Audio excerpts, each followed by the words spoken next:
SK Super TMT presents Left, Right and Center.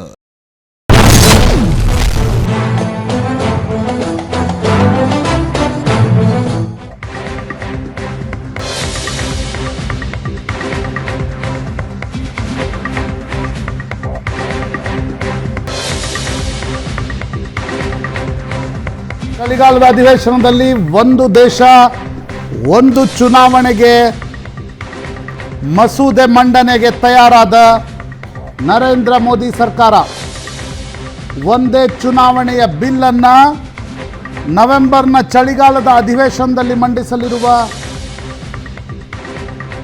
ಕೇಂದ್ರ ಸಚಿವ ಸಂಪುಟ ಸಭೆಯ ತೀರ್ಮಾನದ ಬಳಿಕ ಸಂಸತ್ನಲ್ಲಿ ಸಂವಿಧಾನ ತಿದ್ದುಪಡಿಗೆ ಹೊಸ ಇಲೆಕ್ಷನ್ ಬಿಲ್ ಅನ್ನು ತರಲು ನರೇಂದ್ರ ಮೋದಿ ಸರ್ಕಾರದ ನಿರ್ಧಾರ. ಮಾಜಿ ರಾಷ್ಟ್ರಪತಿ ರಾಮನಾಥ್ ಕೋವಿಂದ್ ಅಧ್ಯಕ್ಷತೆಯಲ್ಲಿ ಉನ್ನತ ಮಟ್ಟದ ಸಮಿತಿ ರಾಷ್ಟ್ರಪತಿ ದ್ರೌಪದಿ ಮುರ್ಮು ಅವರಿಗೆ 18,000 ಪುಟಗಳ ವರದಿಯನ್ನು ನೀಡಿತ್ತು. ಆ ವರದಿಯನ್ನು ಒಪ್ಪಿಕೊಂಡ ಕೇಂದ್ರದ ಕ್ಯಾಬಿನೆಟ್ 2029 ಲೋಕಸಭಾ ಚುನಾವಣೆಯ ಜೊತೆಗೆ ಉಳಿದ ರಾಜ್ಯಗಳ ವಿಧಾನಸಭಾ ಚುನಾವಣೆಯನ್ನು ನಡೆಸುವುದರ ಮೂಲಕ 1967 ನಂತರ ಲೋಕಸಭೆ ಮತ್ತು ವಿಧಾನಸಭೆಗೆ ಒಂದೇ ಚುನಾವಣೆ ನಡೀತಾ ಇದ್ವು, ಅದನ್ನು ಪುನರಪಿ ಶುರು ಮಾಡುವ ಪ್ಲಾನ್ ನರೇಂದ್ರ ಮೋದಿ ಸರ್ಕಾರಕ್ಕಿದೆ. ಕೇಂದ್ರ ಸಚಿವ ಸಂಪುಟ ಸಭೆಯಲ್ಲಿ ಒಪ್ಪಿಗೆಯ ನಂತರ ಚಳಿಗಾಲದ ಅಧಿವೇಶನದಲ್ಲಿ ಒಂದೇ ಚುನಾವಣೆಗೆ ಬಿಲ್ ಮಂಡನೆ.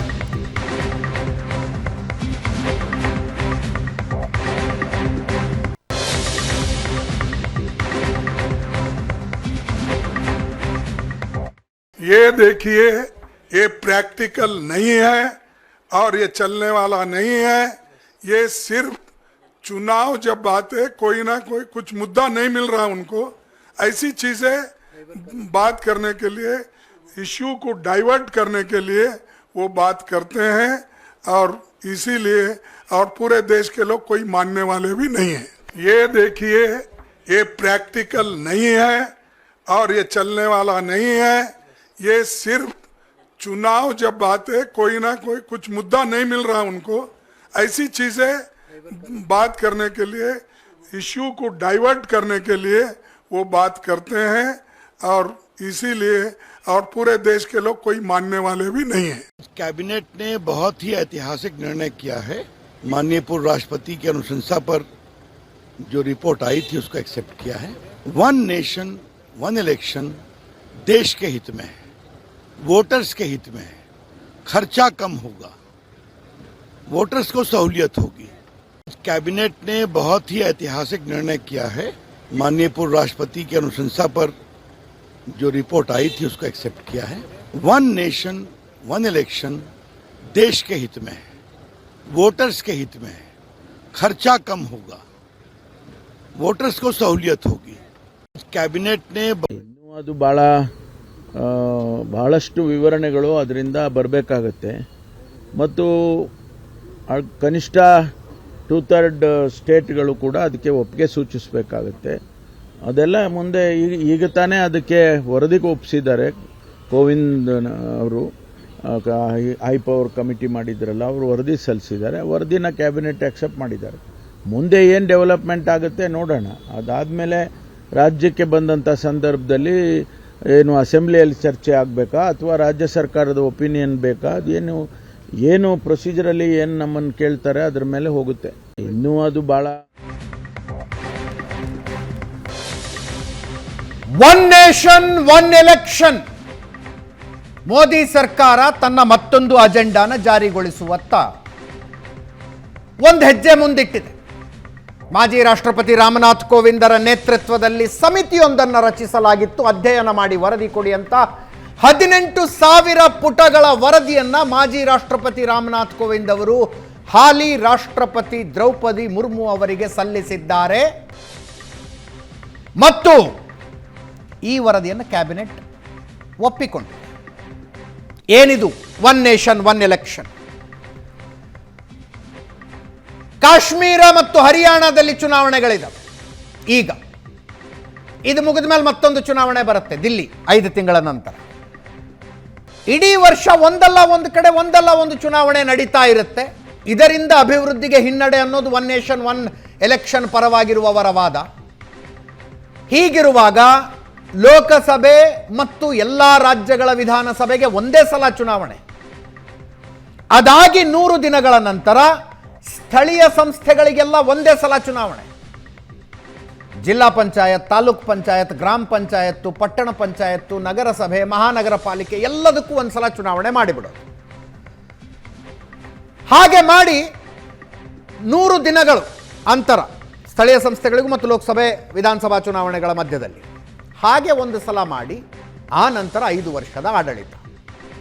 5 ವರ್ಷ ಬಿಟ್ಕೊಂಡೆ ಆಮೇಲೆ ಎಲೆಕ್ಷನ್ ಆಯಿತು. ಮಧ್ಯದಲ್ಲಿ ಯಾವುದಾದ್ರೂ ಸರ್ಕಾರ ಬಿದ್ದು ಹೋದರೆ ಆವಾಗ ಅಲ್ಲಿಗೆ ಚುನಾವಣೆ ನಡೆಯುತ್ತೆ. ಯಾವುದೋ ಒಂದು ಲೋಕಸಭೆಯಲ್ಲೇ ಕೇಂದ್ರ ಸರ್ಕಾರನೇ ಬಿದ್ದು ಹೋಯಿತು ಅಂತ ಅನ್ಕೋಣ, ಮಧ್ಯಂತರ ಚುನಾವಣೆ ನಡೆಯುತ್ತೆ. ಆದರೆ ಈಗ ಮಧ್ಯಂತರ ಚುನಾವಣೆಯಲ್ಲಿ ಆರಿಸಿ ಬಂದ ಪಕ್ಷ ಅಥವಾ ಮೈತ್ರಿಕೂಟ 5 ವರ್ಷ ಅಧಿಕಾರ ನಡೆಸುತ್ತೆ. ಈ ಪ್ರಪೋಸಲ್ ಪ್ರಕಾರ 5 ವರ್ಷ ಇರೋದಿಲ್ಲ. 5 ವರ್ಷದ ಅವಧಿಗೆ ಹಿಂದಿನ ಲೋಕಸಭೆ ಅಧಿಕಾರಕ್ಕೆ ಬಂದ, ಉದಾಹರಣೆಗೆ ಹೇಳ್ತಾ ಇರೋದು, ಹಿಂದಿನ ಲೋಕಸಭೆ ಅಧಿಕಾರಕ್ಕೆ ಬಂದ 5 ವರ್ಷದ ಅವಧಿಗೆ ಎಷ್ಟು ಕಾಲಾವಧಿ ಮಿಕ್ಕಿರುತ್ತೋ ಅಷ್ಟಕ್ಕೆ ಮಾತ್ರ ಸರ್ಕಾರ ಇರೋದು. ಆನಂತರ ಮತ್ತೆ 5 ವರ್ಷದ ನಂತರ ಫ್ರೆಶ್ ಚುನಾವಣೆ. ಇಂಥದ್ದೊಂದು ಪ್ರಪೋಸಲ್ ಇದೆ. ವಿಪಕ್ಷಗಳ ವಿರೋಧ, BJP ಮತ್ತು NDA ಮಿತ್ರ ಪಕ್ಷಗಳ ಬೆಂಬಲ ಸಹಜ ಅದು. ಆದರೆ ಇಲ್ಲಿರೋ ಒಂದು ಟೆಕ್ನಿಕಲ್ ಸಮಸ್ಯೆ, NDAಗೆ ಬಲ ಇದೆಯಾ? ಅಷ್ಟು ಲೋಕಸಭೆಯಲ್ಲಿದೆಯಾ, ರಾಜ್ಯಸಭೆಯಲ್ಲಿದೆಯಾ? ಇದೇ ವಿಷಯದ ಬಗ್ಗೆ ಇವತ್ತು ಮಾತಾಡ್ತೀವಿ. ಹಲವು ಜನ ಗಣ್ಯರು ನಮ್ಮ ಜೊತೆಗಿರ್ತಾರೆ. ನನ್ನ ಕೊಲೀಗ್ ಪ್ರಶಾಂತ್ ನಾಥ್ ಇದ್ದಾರೆ. ಪ್ರಶಾಂತ್, ಕಾರ್ಯಕ್ರಮಕ್ಕೆ ಸ್ವಾಗತ. ನಮಗೆ ರವಿಕುಮಾರ್ BJP MLC ನಮ್ಮ ಜೊತೆಗಿದ್ದಾರೆ. ರಮೇಶ್ ಬಾಬು ಅವರಿದ್ದಾರೆ ಕಾಂಗ್ರೆಸ್ನಿಂದ. ಇಬ್ಬರು ಕೂಡ ಕಾರ್ಯಕ್ರಮಕ್ಕೆ ಸ್ವಾಗತ.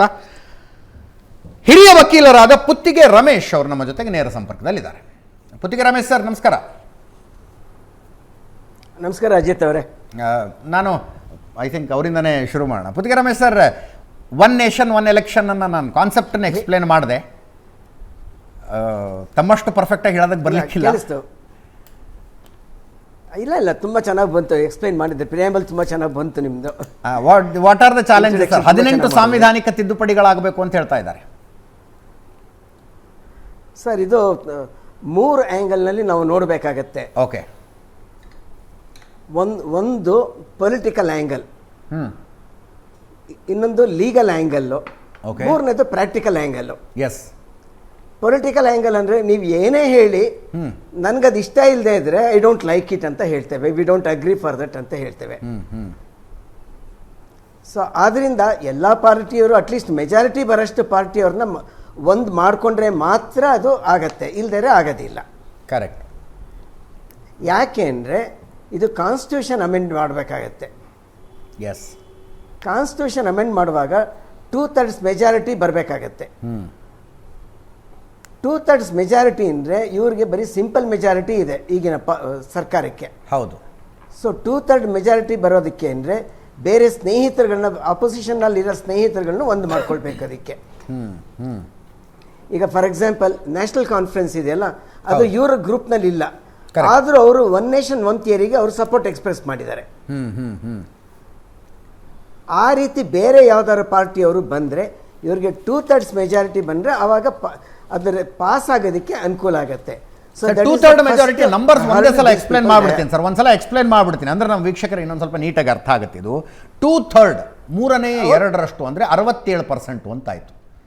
67% MP ಗಳು ಇವರನ್ನು ಬೆಂಬಲಿಸಬೇಕು ಲೋಕಸಭೆಯಲ್ಲಿ ಮತ್ತು ರಾಜ್ಯಸಭೆಯಲ್ಲಿ. 543 ಒಟ್ಟು ಸದಸ್ಯ ಬಲ, 364 ಸ್ಥಾನಗಳು ಬೇಕಾಗತ್ತೆ. NDA ಹತ್ರ ಇರೋದು 293 ಲೋಕಸಭೆಯ ಲೆಕ್ಕಾಚಾರ ನಾನು ಹೇಳ್ತಾ ಇರೋದು. ಲೋಕಸಭೆಯಲ್ಲಿ 293 ಇದೆ NDA, ಬೇಕಾಗಿರೋದೆಷ್ಟು 364. ಅಂದರೆ 171 ಟೋಟಲ್ ನಂಬರ್ ಆಫ್ ಸ್ಥಾನಗಳ ಕಡಿಮೆ ಆಗೋದು. ಇಲ್ಲ, 71 ಸ್ಥಾನಗಳ ಕಡಿಮೆ ಆಗ್ತವೆ. -71 ಎಲ್ಲಿಂದ ತರ್ತಾರೆ ಅಂತ. ರಾಜ್ಯಸಭೆ 67% ಅಂದರೆ 245 ಒಟ್ಟು ಸದಸ್ಯ ಬಲ, 164 ಬೇಕು. NDA ಹತ್ರ ಇರೋದು 112.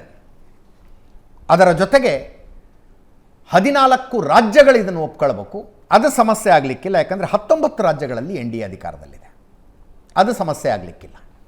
ಆದರೆ ಲೋಕಸಭೆಯಲ್ಲಿ ರಾಜ್ಯಸಭೆಯಲ್ಲಿ ಸದಸ್ಯ ಬಲವನ್ನು ಹೆಂಗೆ ತರ್ತಾರೆ ಅಂತ. Yes Puttige sir, please go ahead. ಅದೇ ಮೇನ್ ಯಾ. So that's the first political hurdle they have to cross. Yes. Then legal hurdle ಅಂದರೆ ಇದನ್ನು 3 ಭಾಗ, ಈಗೇನು ಇದನ್ನು 3 ಭಾಗ ಮಾಡ್ಬೋದು. ಒಂದು ಪಾರ್ಲಿಮೆಂಟ್ರಿ ಎಲೆಕ್ಷನ್ನು, ಇನ್ನೊಂದು ಅಸೆಂಬ್ಲಿ ಎಲೆಕ್ಷನ್ಸು, ಇನ್ನೊಂದು ಜಿಲ್ಲಾ ಪಂಚಾಯತಿ ಆ ಥರದ್ದೆಲ್ಲ ಬರುತ್ತೆ. ಅದನ್ನು ನಾವು ಕಾನ್ಸ್ಟಿಟ್ಯೂಷನಲ್ಲಿ ಪಾರ್ಟ್ 9, ಪಾರ್ಟ್ 9A ಮತ್ತು ಪಾರ್ಟ್ 15 ಅದು 3ರಲ್ಲಿ ಡಿವೈಡ್ ಆಗಿದೆ. ಇದು ಪಾರ್ಟ್ 15ನಲ್ಲಿ that relates to parliamentary election. Okay. Then part 9 panchayat ಬರುತ್ತೆ, 9A ಮುನ್ಸಿಪಾಲ್ಟಿ ಎಲೆಕ್ಷನ್ ಬರುತ್ತೆ. ಓಕೆ. ಈ ಬೇರೆ ಲೋಕಸಭೆನೂ ಎಲ್ಲ ಅದರಲ್ಲೇ ಬರುತ್ತೆ. ಬಟ್ ಬೇಸಿಕಲಿ ನಮ್ಮ ದೇಶದಲ್ಲಿ ಎಲೆಕ್ಷನ್ ಮಾಡ್ತಾ ಇರೋದು ಎಲೆಕ್ಷನ್ ಕಮಿಷನ್ ಮಾಡ್ತಾರೆ. ಹೌದು. ಅವ್ರನ್ನ 324ನಲ್ಲಿ ಅಪಾಯಿಂಟ್ ಮಾಡೋದು. ಸೊ ಅದು ಬರೀ ಪಾರ್ಲಿಮೆಂಟಿಗೆ ಬರುತ್ತೆ ಅವ್ರದ್ದು ವ್ಯಾಪ್ತಿ. ಓಕೆ. ಈ ಲೋಕಲ್ ಎಲೆಕ್ಷನ್ಸ್ ಇದೆಯಲ್ಲ, ಲೋಕಲ್ ಬಾಡೀಸ್ ಅಂತ ಹೇಳ್ತೇವಲ್ಲ, ಸ್ಥಳೀಯ ಸಂಸ್ಥೆಗಳು, ಅದೆಲ್ಲ ಸ್ಟೇಟ್ ಲೆವೆಲ್ನಲ್ಲಿ ಮಾಡೋದು, ಸ್ಟೇಟ್ ಕಮಿಷನ್ಸ್ಗಳು ಮಾಡೋದು. ಸೊ ಅದ್ರದ್ದು ಪ್ರಾಬ್ಲಮ್ ಇಲ್ಲ, ಮಾಡಬಹುದು. ಆದರೆ ತೊಂದರೆ ಬರೋದು ಏನು ಅಂದರೆ, ಪಾರ್ಲಿಮೆಂಟ್ರಿ ಎಲೆಕ್ಷನ್ನಲ್ಲಿ ಅವರು ಒಂದ್ಸರಿ ಎಲೆಕ್ಟ್ ಆದ ಮೇಲೆ ಅವ್ರಿಗೆ 5 ವರ್ಷ ರಾಜ್ಯಭಾರ ಅಧಿಕಾರ ಇದೆ, ಮಾಡೋ ಅಧಿಕಾರ ಇದೆ. ಕರೆಕ್ಟು. ಅದು party in power can reduce it before 5 years. ಅದು ಬೇಕಾದ ಸರಿ ಉದಾಹರಣೆಗಳಿದೆ. ವಾಜಪೇಯಿ ಅವರಿದ್ದಾಗ ಮಾಡಿದ್ರು. ಎಸ್. ಆ ಥರ 5 ವರ್ಷಕ್ಕೆ ಕಾಯಬೇಕು ಅಂತೆಲ್ಲ, 3 ವರ್ಷಕ್ಕೆ ಮಾಡ್ಬೋದು, 4 ವರ್ಷಕ್ಕೆ ಮಾಡ್ಬೋದು. ಅವರು ಎಲೆಕ್ಷನ್ ನಾವು ಹೋಗ್ತೇನೆ ಅಂತ ಹೇಳ್ಬೋದು. ಮಧ್ಯಂತರ ವಿಸರ್ಜನೆ ಅಂತ ಕರೀತಾರೆ, ಲೋಕಸಭೆನೋ ವಿಧಾನಸಭೆನೋ ಅವ್ರಿಗೆ ಇರೋ ಅಧಿಕಾರ ಇಲ್ಲ. ಇದು ಪಾರ್ಲಿಮೆಂಟ್ ನಾ ಹೇಳ್ತಾ ಇರೋದು ಈಗ. ಅದು ಆದ ಮೇಲೆ ಅವ್ರಿಗೆ 1 ವರ್ಷನೂ ಮುಂದಕ್ಕೆ ಹೋಗೋ ಅಧಿಕಾರ ಇಲ್ಲ. ದೆನ್ ಅದೇ ರೀತಿ ಅಸೆಂಬ್ಲಿ ಎಲೆಕ್ಷನ್ಸ್ ತಗೊಂಡಾಗ ಅವ್ರಿಗೂ 5 ವರ್ಷ ರಾಜ್ಯಭಾರ ಆಳೋ ಅಧಿಕಾರ ಇದೆ. ಆದರೆ ಅವ್ರದ್ದು ಅಕಸ್ಮಾತ್ ಎಲೆಕ್ಷನ್ಗಳು ನಡೀದೇ ಇದ್ದರೆ, ಈಗ ನಮ್ಮ ಜಮ್ಮು ಅಂಡ್ ಕಾಶ್ಮೀರ್ನಲ್ಲಿ ಆಯಿತು ನೋಡಿ, ಆ ಥರ ಪ್ರೆಸಿಡೆಂಟ್ ರೂಲ್ ಇಂಪೋಸ್ ಮಾಡ್ಬೋದು. ಬೇರೆ ಪಾರ್ಲಿಮೆಂಟ್ಗೆ ಅದನ್ನ ಇಂಪೋಸ್ ಮಾಡೋಕ್ಕಾಗೋದಿಲ್ಲ. ಸೊ ಅಲ್ಲಿ ಡೆಸೊಲ್ಯೂಷನ್ ಆದ ತಕ್ಷಣ ಎಲೆಕ್ಷನ್ ನಡೀಲೇಬೇಕು. ಬೇರೆ ಅಸೆಂಬ್ಲಿಗಾದರೆ ಪ್ರೆಸಿಡೆಂಟ್ ರೂಲ್ ಬರುತ್ತೆ, 356ನಲ್ಲಿ ಪ್ರೆಸಿಡೆಂಟ್ ರೂಲ್ ಇಂಪೋಸ್ ಮಾಡ್ಬೋದು. ಈಗ ಇದು ಕಾಶ್ಮೀರ್ನಲ್ಲಿ ಆಗಿದೆ. ಅಲ್ಲಿ ಬೇಕಾದಷ್ಟು ಕೊಟ್ಕೊಂಡು ಕಡೆಗೆ ಸುಪ್ರೀಂ ಕೋರ್ಟ್ನವರೇ ಹೇಳಿದ್ರು, ನೀವು ಎಲೆಕ್ಷನ್ ಮಾಡಿ ಯಾಕೆ ಮುಂದಕ್ಕೆ ಹಾಕ್ತಾ ಇದ್ದೀರಾ ಅಂತ ಹೇಳಿದ್ರು. ಈಗ ಬೇಗ ಮಾಡಿ ಅಂದರು, ಈಗ ಅದಕ್ಕೆ ಮಾಡ್ತಾ ಇದ್ದಾರೆ. ಸೊ ಆ ರೀತಿ ಆಗತ್ತೆ. ಸೊ ಅದರಿಂದ ಬೇರೆ ಎಲ್ಲ ರಾಜ್ಯಗಳನ್ನೂ ಈಗ 2029ನಲ್ಲಿ ನಮ್ಮದು ನೆಕ್ಸ್ಟ್ ಪಾರ್ಲಿಮೆಂಟ್ರಿ ಎಲೆಕ್ಷನ್ ಬರುತ್ತೆ. ಅದಕ್ಕೆ ಸಿಂಕ್ರನೈಸ್ ಆಗಿ ಬೇರೆ ಅಸೆಂಬ್ಲಿಗಳನ್ನ ಎಲ್ಲನೂ ತರಬೇಕು ಇವರು. ಈಗ ಫಾರ್ ಎಕ್ಸಾಂಪಲ್ ನೆಕ್ಸ್ಟ್ ಈಗ ಹರಿಯಾಣ ಎಲೆಕ್ಷನ್ ಆಗುತ್ತೆ, ಆಮೇಲೆ ಬಾಂಬೆ ಎಲೆಕ್ಷನ್ ಆಗುತ್ತೆ, ಮಹಾರಾಷ್ಟ್ರದ ಎಲೆಕ್ಷನ್ ಆಗುತ್ತೆ. ಅವ್ರಿಗೆಲ್ಲ ಏನಾಗುತ್ತೆ, ನಮ್ಗೆ 5 ವರ್ಷ ಪವರ್ ಇದೆ, ನೀವು ನಮ್ಮನ್ನು ಕಮ್ಮಿ ಮಾಡೋಕ್ಕಾಗಲ್ಲ ಅಂತ ಹೇಳಿದ್ರೆ ಅಲ್ಲಿ ಪ್ರಾಬ್ಲಮ್ ಬರುತ್ತೆ. ಅಲ್ಲಿ ಇವ್ರು ಫಾರ್ ಎಕ್ಸಾಂಪಲ್ ನಾಳೆ ಮಹಾರಾಷ್ಟ್ರದಲ್ಲಿ, ಇಲ್ಲಿ ಸೆಂಟ್ರಲ್ನಲ್ಲಿ BJP ಇದೆ, ನಾಳೆ ಮಹಾರಾಷ್ಟ್ರದಲ್ಲಿ BJP ಬಂದರೆ ಅವ್ರು ಅವಾಗ ಏನು ಮಾಡ್ತಾರೆ, 4 ವರ್ಷನೇ ಸಾಕು ಅಂತ ಹೇಳ್ಬೋದು. ಅವರು ಹೇಳ್ತಾರೆ, ಆಬ್ವಿಯಸ್ಲಿ ಪ್ರಾಬ್ಲಮ್ ಇಲ್ಲ. ಅಕಸ್ಮಾತ್ ಅಲ್ಲಿ ಕಾಂಗ್ರೆಸ್ ಬಂದರೆ ಅವರು ಇಲ್ಲ, ಮೈ ಪೌಂಡ್ ಆಫ್ ಫ್ರೆಶ್ ಅಂತ ಹೇಳ್ತೇವಲ್ಲ, 5 ವರ್ಷ ನಮಗಿದೆ ಅಧಿಕಾರ, ನೀವು ಕರ್ಟೈಲ್ ಮಾಡೋಕ್ಕಾಗಲ್ಲ ಅಂತ ಹೇಳ್ತಾರೆ. That will be the problem. ಅದನ್ನ ಇವರು ಸಿಂಕ್ರನೈಸ್ ಮಾಡಲೇಬೇಕಾಗತ್ತೆ. ಅಂದ್ರೆ ಅತಿ ದೊಡ್ಡ ಜುಡಿಷಿಯಲ್ ಸ್ಕ್ರೂಟಿನಿಯನ್ನು ಎದುರಿಸಬೇಕಾಗತ್ತೆ ಈ ನಿರ್ಧಾರ ಅಕಸ್ಮಾತ್ ಪಾರ್ಲಿಮೆಂಟ್ನಲ್ಲಿ ಪಾಸ್ ಆದರೂ ಕೂಡ. ಖಂಡಿತ. ಅದಕ್ಕೆ ಹೇಳಿದ್ದು ಪ್ರಾಕ್ಟಿಕಲ್ ಡಿಫಿಕಲ್ಟಿ ಬರುತ್ತೆ ಈಗ. ಬರೀ ಲೀಗಲ್ ಡಿಫಿಕಲ್ಟಿ ಅಲ್ಲ, ಪ್ರಾಕ್ಟಿಕಲ್ ಡಿಫಿಕಲ್ಟಿ. ಓಕೆ ಸರ್, ನನಗೆ ಬೇಕು, ನಂದು ಅಧಿಕಾರ ಇದೆ, ನನಗೆ ಕೊಡಿ ಅಂತ ಕೇಳಿದ ಮೇಲೆ ಇವ್ರು ಕಿತ್ಕೊಳ್ಳಿಕ್ಕೆ ಆಗೋದಿಲ್ಲ, ಪ್ರೆಸಿಡೆಂಟ್ ರೂಲ್ ಇಂಪೋಸ್ ಮಾಡೋಕ್ಕಾಗಲ್ಲ ಅಲ್ಲಿ. ಬೈ ಚಾನ್ಸ್ ಮೊದಲೇ ಮುಗಿದು ಹೋದರೆ ಪ್ರೆಸಿಡೆಂಟ್ ರೂಲ್ ಇಂಪೋಸ್ ಮಾಡ್ಬೋದು. ಈಗ ಸಪೋಸ್ 2028ನಲ್ಲಿ ಒಂದು ಅಸೆಂಬ್ಲಿದು ಟರ್ಮ್ ಮುಗೀತು ಅಂದ್ಕೊಳ್ಳಿ, ಅಲ್ಲಿ ಬೇಕಾದ್ರೆ 1 year ಅವರು ಪ್ರೆಸಿಡೆಂಟ್ ರೂಲ್ ಇಂಪೋಸ್ ಮಾಡಿಬಿಡ್ಬೋದು. ಬಟ್ 2030ನಲ್ಲಿ ಎಕ್ಸ್ಪೈರ್ ಆಗೋದಾದರೆ 1 year ಕರ್ಟೈಲ್ ಮಾಡೋಕ್ಕಾಗಲ್ಲ. 2023. This is a problem the government in power will have to face. Yes ಲೈನಲ್ಲಿರಿ ರಮೇಶ್ ಪತ್ರಿಕೆ That's the main hurdle ಇವರಿಗೆ ಬರ. ಎಸ್ ಪಕ್ಕಾ ಲೀಗಲ್ ಆ್ಯಂಗಲ್ ಎಕ್ಸ್ಪ್ಲೇನ್ ಮಾಡಿದ್ರು ಪ್ರಶಾಂತ್. ಬಟ್ ಸಮಾಜ ಎದುರಿಸ್ತಾ ಇರೋ ಪ್ರಾಕ್ಟಿಕಲ್ ಏನೋ ಸಮಸ್ಯೆಗಳನ್ನು ರವಿಕುಮಾರ್ ಅವರು ಹೇಳ್ತಾರೆ. ಯಾವಾಗಲೂ ಎಲೆಕ್ಷನ್ ನಡೀತಾನೆ ಇರುತ್ತೆ, ಒಂದಲ್ಲ ಒಂದು ಕಡೆ, ಯಾವಾಗಲೂ ಅದರಲ್ಲೇ ಇರೋಲ್ಲ ಅಂತ. ಅಜಿತ್ ನೋಡಿ, ಆಶಯವಾಗಿ ನೀವು ಒಂದೇ ಚುನಾವಣೆ ನಡಿಬೇಕು ಅಂತಕ್ಕಂಥದ್ದನ್ನು ಆಶಯವಾಗಿ ಹೇಳ್ಬೋದು. ಕಾಸ್ಟ್ ಕಟ್ಟಿಂಗ್ ಮಾಡ್ತೀವಿ ಆ ಕಾರಣದಿಂದ ಅಂತಕ್ಕಂಥ. ಡೆಮೋಕ್ರಸಿಗೆ ಯಾವಾಗಲೂ ಕಾಸ್ಟ್ ಕಟ್ಟಿಂಗೇ ಒಂದು ಪ್ರಮುಖ ಗುರಿ ಅಲ್ಲ. ಡೆಮೋಕ್ರಸಿಗೆ ನಿಮ್ಮ ಪ್ರಜಾಪ್ರಭುತ್ವದ ಮೌಲ್ಯಗಳು ಕೆಳಗಡೆ ಹೋಗ್ತಕ್ಕಂಥದ್ದು, ಪರ್ಕ್ಯುಲೇಟ್ ಆಗ್ತಕ್ಕಂಥದ್ದು ಬಹಳ ಮುಖ್ಯವಾಗಿರ್ತಕ್ಕಂಥ ವಿಷಯ. ಕಾಸ್ಟ್ ಕಟ್ಟಿಂಗ್ ಬೇಕು ಯಾವುದೇ ಒಂದು ಸರ್ಕಾರಕ್ಕೆ, ಆದರೆ ಹೇಗೆ ಪ್ರಾಕ್ಟಿಕಲಿ ಸಾಧ್ಯ ಆಗತ್ತೆ ಅಂತಕ್ಕಂಥದ್ದು ಪ್ರಶ್ನೆಗಳಿವೆ. ಈಗ ರಮೇಶ್ ಪುತ್ತಿಗೆ ಅವರು article one of the issues article 83, 85 ಲೋಕಸಭೆಯ ಡ್ಯುರೇಷನ್ಗೆ ಸಂಬಂಧಪಟ್ಟಂತೆ 2 ಕಾನ್ಸ್ಟಿಟ್ಯೂಷನಲ್ ಅಮೆಂಡ್ಮೆಂಟ್ ಆಗಬೇಕು. ಆರ್ಟಿಕಲ್ 172 ಆ್ಯಂಡ್ 174 ವಿಧಾನಸಭೆಯ ಅವಧಿ ಪೂರ್ವ ವಿಸರ್ಜನೆಗೆ 2 ಆಗಬೇಕು. ಆರ್ಟಿಕಲ್ 356 ರಾಷ್ಟ್ರಪತಿ ಆಳ್ವಿಕೆ ಅಂದರೆ ರಾಜ್ಯಪಾಲರ ವರದಿಯ ಆಧಾರದ ಮೇಲೆ ರಾಷ್ಟ್ರಪತಿ ಆಳ್ವಿಕೆಯ ನಿರ್ಧಾರದ ಏನೊಂದು ಅಧಿಕಾರ ಇದೆ ಕೇಂದ್ರದ ಬಳಿ, ಅದರ ಕಾನ್ಸ್ಟಿಟ್ಯೂಷನಲ್ ಅಮೆಂಡ್ಮೆಂಟ್ ಆಗಬೇಕು. 5 ಕಾನ್ಸ್ಟಿಟ್ಯೂಷನಲ್ ಪ್ರಮುಖವಾಗಿರ್ತಕ್ಕಂಥ ಅಮೆಂಡ್ಮೆಂಟ್ ಆಗಬೇಕು. ಇನ್ನೊಂದು ಪಂಚಾಯತ್ ಲೆವೆಲ್ನಲ್ಲಿ ಅವಧಿ ಪೂರ್ವವಾಗಿ ಮುಗಿಸ್ಬೇಕಾದ್ರೆ ಅದಕ್ಕೂ ಕೂಡ ಸಾಕಷ್ಟು ಕಾನ್ಸ್ಟಿಟ್ಯೂಷನಲ್ ಅಮೆಂಡ್ಮೆಂಟ್ ಆಗಬೇಕು. ಅದನ್ನು ರಾಜ್ಯ ಸರ್ಕಾರಗಳು ಕೂಡ ರ್ಯಾಟಿಫೈ ಮಾಡಬೇಕು. ಇದು ಸಾಧ್ಯ ಆಗುತ್ತಾ ಲೀಗಲ್ ಆ್ಯಂಗಲಲ್ಲಿ? ಎರಡನೇದು, ನಾಳೆ ಇದರ ಜುಡಿಷಿಯಲ್ ರಿವ್ಯೂ ಆಗುತ್ತೆ. ಈಗ ನೀವು ಕೇಶವಾನಂದ ಭಾರತಿ ಕೇಸ್ನಲ್ಲಿ ಸುಪ್ರೀಂ ಕೋರ್ಟ್ ಏನು ಹೇಳ್ತು? ಸುಪ್ರೀಂ ಕೋರ್ಟ್ ಹೇಳ್ತು ಕಾನ್ಸ್ಟಿಟ್ಯೂಷನ್ನ ಬೇಸಿಕ್ ಸ್ಟ್ರಕ್ಚರನ್ನು ನೀವು ಅದನ್ನು ಮುಟ್ಟಕ್ಕೆ ಹೋಗಬೇಡಿ, ಅದನ್ನು ಮುಟ್ಟಕ್ಕೆ ಹೋಗಬೇಡಿ. ಈಗ ಈ ಕಾನ್ಸ್ಟಿಟ್ಯೂಷನ್ ಆರ್ಟಿಕಲ್ಸ್ ಪ್ರೊವಿಷನ್ಸ್ಗಳೇನಿವೆ ಇವು ಬೇಸಿಕ್ ಸ್ಟ್ರಕ್ಚರ್ ಹೌದೋ ಅಲ್ವೋ ಅಂತಕ್ಕಂಥದ್ದನ್ನು ಮರು ವ್ಯಾಖ್ಯಾನ ಮಾಡಬೇಕು. ಹೀಗಾಗಿ ಅದು ಸುಪ್ರೀಂ ಕೋರ್ಟ್ ಇದಕ್ಕೆ ಒಪ್ಪಿಗೆ ಕೊಡುತ್ತಾ, ಜುಡಿಷಿಯಲ್ ರಿವ್ಯೂಲ್ಲಿ ಏನಾಗುತ್ತೆ ಅಂತಕ್ಕಂಥದ್ದು ಕೂಡ ಬಹಳ ಮುಖ್ಯ ಆಗುತ್ತೆ. ಎರಡನೇ ಅಂಶ, ಈಗ ಕಾಸ್ಟ್ ಕಟ್ಟಿಂಗ್ ಬಗ್ಗೆ, ಫ್ರೀಕ್ವೆಂಟ್ ಎಲೆಕ್ಷನ್ಸ್ ಆಗೋದ್ರಿಂದ ಯಾವತ್ತಿಗೂ ಕೂಡ ಸರ್ಕಾರಗಳು ಟೆಂಟರ್ ಹುಕ್ಸಲ್ಲಿರಬೇಕಾಗತ್ತೆ, ರಾಜಕೀಯ ಪಕ್ಷಗಳು ಹೊಸ್ತು ಘೋಷಣೆಗಳನ್ನು ಮಾಡಬೇಕಾಗತ್ತೆ, ಫ್ರೀ ಬೀಸ್ಗಳನ್ನು ಕೊಡಬೇಕಾಗತ್ತೆ. ಇವೆಲ್ಲವನ್ನು ಕೇಂದ್ರ ಸರ್ಕಾರ ಹೇಳಿದೆ. ಆದರೆ ಇನ್ನೊಂದು ಆ್ಯಂಗಲ್ಲೂ ಇದೆ ನೋಡಿ. ನಮ್ಮ ದೇಶದಲ್ಲಿ ಈಗ ಮೊನ್ನೆ 24ರಲ್ಲಿ ಲೋಕಸಭಾ ಚುನಾವಣೆ ನಡೀತು, 23ರಲ್ಲಿ ಕರ್ನಾಟಕದಲ್ಲಿ ವಿಧಾನಸಭಾ ಚುನಾವಣೆ ನಡೀತು. ಜನರ ವೋಟಿಂಗ್ ಪ್ಯಾಟರ್ನನ್ನು ಗಮನಿಸಿ. ನೀವು ಒನ್ ನೇಷನ್ ಒನ್ ಇಲೆಕ್ಷನ್ ಅಂತಕ್ಕಂಥದ್ದನ್ನು ಬಲವಂತವಾಗಿ ಜಾರಿಗೆ ತಂದರೆ, ಈಗ ಅದಕ್ಕೊಂದು ಸರ್ವೆ ಮಾಡಲಾಯಿತು. 77% ಜನ ಸೆಂಟ್ರಲ್ ಇಲೆಕ್ಷನ್ ಹೆಂಗಿರುತ್ತೋ ಹಾಗೆ ವೋಟ್ ಮಾಡ್ತಾರೆ ರಾಜ್ಯದಲ್ಲಿ. ಬೇರೆ ಬೇರೆ ಚುನಾವಣೆಗಳಿದ್ದರೆ ಅದೇ 77ರಲ್ಲಿ 61% ಜನ ಬೇರೆ ವೋಟ್ ಮಾಡ್ತಾರೆ. 61, ದಟ್ಸ್ ಹ್ಯೂಜ್ ನಂಬರ್. ಅಂದರೆ ಅದರ ಅರ್ಥ ಏನು? ನಿಮಗೆ ಸೆಂಟ್ರಲ್ ಇಲೆಕ್ಷನ್ಸ್ ಆದರೆ ನಾಳೆ ಈಗ ಕಾರ್ಗಿಲ್ ವಿಷಯ ಬಂತು, ಆಮೇಲೆ ನಿಮಗೆ ಪುಲ್ವಾಮಾ ದಾಳಿಯ ವಿಷಯ ಬಂತು. ಅಂದರೆ ರಾಷ್ಟ್ರೀಯ ವಿಷಯವಾಗಿ ವೋಟ್ ಹಾಕುವಾಗ ಲೋಕಸಭೆಗೆ ವೋಟ್ ಹಾಕೊಳ್ಳಿ, ಬಟ್ ಅದೇ ಟೈಮ್ ವಿಧಾನಸಭೆ ಎಲೆಕ್ಷನ್ ಇಟ್ಕೊಂಡ್ರೆ ಇಲ್ಲಿ ವೋಟಿಂಗ್ ಪ್ಯಾಟರ್ನೇ ಚೇಂಜ್ ಅಂದರೆ ಏನು? ಎಸ್, ಆಗ ಜನರ ಮಸ್ತಿಷ್ಕದ ಮೇಲೆ ಏನು ಪರಿಣಾಮ ಬೀರುತ್ತೆ? ಒಂದು ಭಾಗ. ಎರಡನೇ ಭಾಗ, ಈಗ ನೀವು ನಮಗೇನು ಸ್ವಿಟ್ಜರ್ಲ್ಯಾಂಡ್ ಥರ ರೈಟ್ ಟು ರಿಕಾಲ್ ಇಲ್ಲ ಕರೆಕ್ಟ್ ನಮ್ಮ ಸಂವಿಧಾನದಲ್ಲಿ. ಹೌದು. ಈಗ ಒಂದು ಸರ್ಕಾರ ಅದು ನಡೀತಾನೇ ಇಲ್ಲ ಅಂತಕ್ಕಂಥ ಪರಿಸ್ಥಿತಿಯಲ್ಲಿ ನೀವು ಇದು ನಮ್ಮದೇನು ಸಣ್ಣ ದೇಶ ಅಲ್ಲ. ಸ್ವೀಡನ್ನಲ್ಲಿ ಈಗ ಒನ್ ನೇಷನ್ ಒನ್ ಇಲೆಕ್ಷನ್ಸ್ ಇದೆ.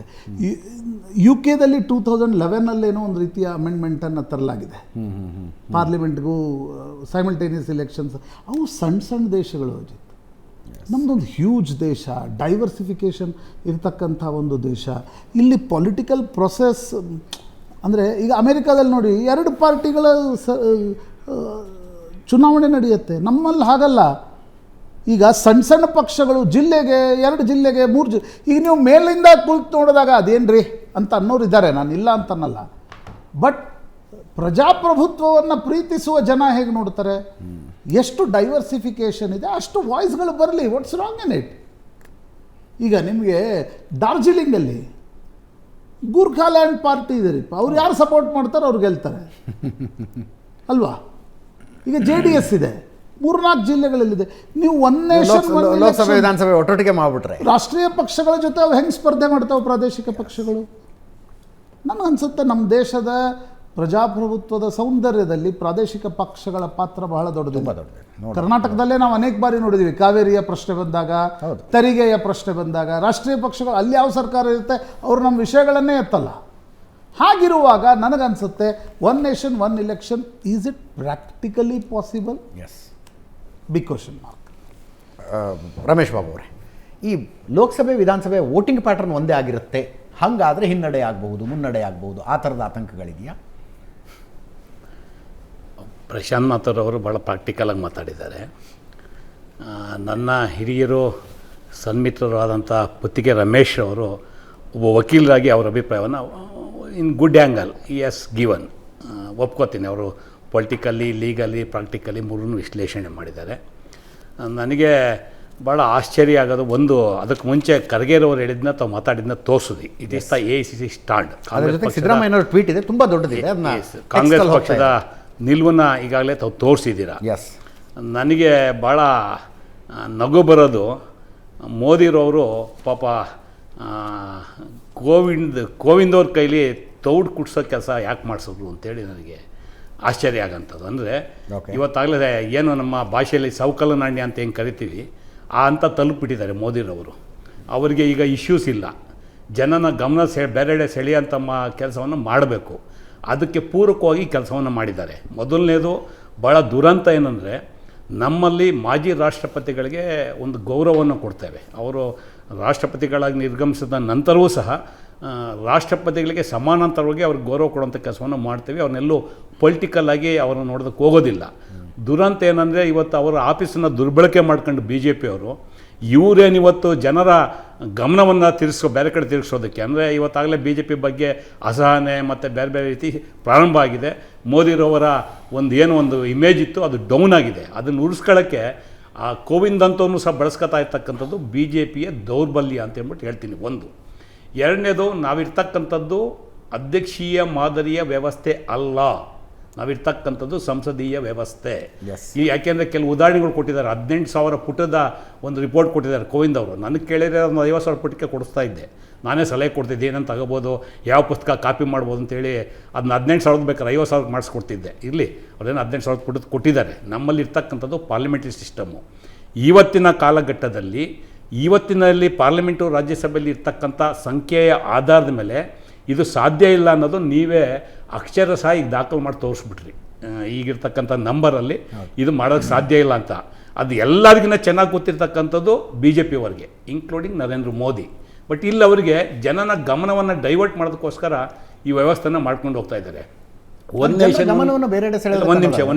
Nation one election it is not A new concept. ಭಾರತದಲ್ಲಿ ಮೊದಲ 4 ಚುನಾವಣೆಗಳು ಅದೇ ರೀತಿ ನಡೆದಿರ್ತಕ್ಕಂಥದ್ದು. ಆದರೆ ಇವತ್ತು ಪರಿಸ್ಥಿತಿ ಆಗಿಲ್ಲ. ನಮ್ಮ ಸಂವಿಧಾನದಲ್ಲಿ ನಾವೇ ಹೇಳ್ಕೊಂಡಂಗೆ ವೈವಿಧ್ಯತೆಯಲ್ಲಿ ಏಕತೆ, ವಿವಿಧ ದೇಶ, ವಿವಿಧ ಭಾಷೆ, ವಿವಿಧ ಸಂಸ್ಕೃತಿ, ವಿವಿಧ ಸಮುದಾಯ, ಇವೆಲ್ಲ ಇರ್ತಕ್ಕಂಥ ದೇಶ ಇದು. ಇವತ್ತಿನ ಪರಿಸ್ಥಿತಿನಲ್ಲಿ ಫಾರ್ ಎಕ್ಸಾಂಪಲ್, ಈ ಖರ್ಗೆರವ್ರು ಭಾಳ ಚೆನ್ನಾಗಿ ಹೇಳಿದ್ರು. ಇವತ್ತು ಪಾರ್ಲಿಮೆಂಟಿಗೆ ಒಂದೇ ಸಲ ಎಲೆಕ್ಷನ್ ಮಾಡಿಬಿಡ್ತೀವಿ, ಸ್ಟೇಟು ಪಾರ್ಲಿಮೆಂಟ್ ಎಲ್ಲ. ನಾಳೆ ಪಾರ್ಲಿಮೆಂಟ್ 1 ವರ್ಷಕ್ಕೆ ಡಿಸಾಲ್ವ್ ಆಯಿತು, ಬೇರೆ ಬೇರೆ ರೀಸನ್ನು ಏನೋ ಆಯಿತು, ಡಿಸಾಲ್ವ್ ಆಯಿತು. ಸ್ಟೇಟ್ ಅಸೆಂಬ್ಲಿಗೆ ಎಲೆಕ್ಷನ್ ಮಾಡ್ತೀರಾ? ಇಲ್ಲ. ಅವ್ರು ಹೇಳೋದು ನೆಕ್ಸ್ಟ್ ಎಲೆಕ್ಷನ್ ನಡೆಯುತ್ತೆ, ಬಟ್ ನೆಕ್ಸ್ಟ್ ಬರೋ ಪಾರ್ಲಿಮೆಂಟ್ ಬರೀ 4 ವರ್ಷ ಇರುತ್ತೆ. ದಟ್ ಇಸ್ ವಾಟ್ ಅದನ್ನು ಅವ್ರು ಒಪ್ಕೋಬೇಕಲ್ಲ. ಇಲ್ಲಿ ನಾಟ್ ಓನ್ಲಿ ಕಾನ್ಸ್ಟಿಟ್ಯೂಷನ್ನು, ನೀವು ಏನೋ ತಿದ್ದುಪಡಿ ಮಾಡಬೇಕಾದ್ರೆ ಪ್ರಜಾಪ್ರತಿನಿಧಿ ಕಾಯ್ದೆನೂ ನೋಡಬೇಕಾಗುತ್ತೆ. ಅಲ್ಲೇನು ಪ್ರಾವಿಷನ್ ಮಾಡಿದ್ದೀವಿ. ನೀವು ಹೇಳೋದು ಎಷ್ಟು ಕಾಯ್ದೆಗಳು ಇನ್ವಾಲ್ವ್ ಆಗುತ್ತೆ ಅಂತೇಳಿ. ಸೊ ಹೇಳೋದಕ್ಕೆ ಚೆನ್ನಾಗಿರುತ್ತೆ. ನಾನು ಒಂದೇ ಒಂದು ರಿಕ್ವೆಸ್ಟು, ಇವತ್ತಿಷ್ಟೆಲ್ಲ ನೀವು ಭಾಷಣ ಮಾಡ್ತಿರಲ್ಲ BJP ಅವರು, ನಿಮ್ಮ ಪಾರ್ಟಿ ಎಲೆಕ್ಷನ್ ಮಾಡಿದ್ರೆ ನೀವು ಇಡೀ ದೇಶದಲ್ಲಿ ಒಂದೇ ಸಲ, ನಿಮ್ಮ ಕೈಲಿ ನಿಮ್ಮ ಪಾರ್ಟಿ ಎಲೆಕ್ಷನ್ ಮಾಡೋಕ್ಕೆ ಶಕ್ತಿ ಇಲ್ಲ. ನೀವು ದೇಶದ ಎಲೆಕ್ಷನ್ ಬಗ್ಗೆ ಮಾತಾಡ್ತಾ ಇದ್ದೀರಾ.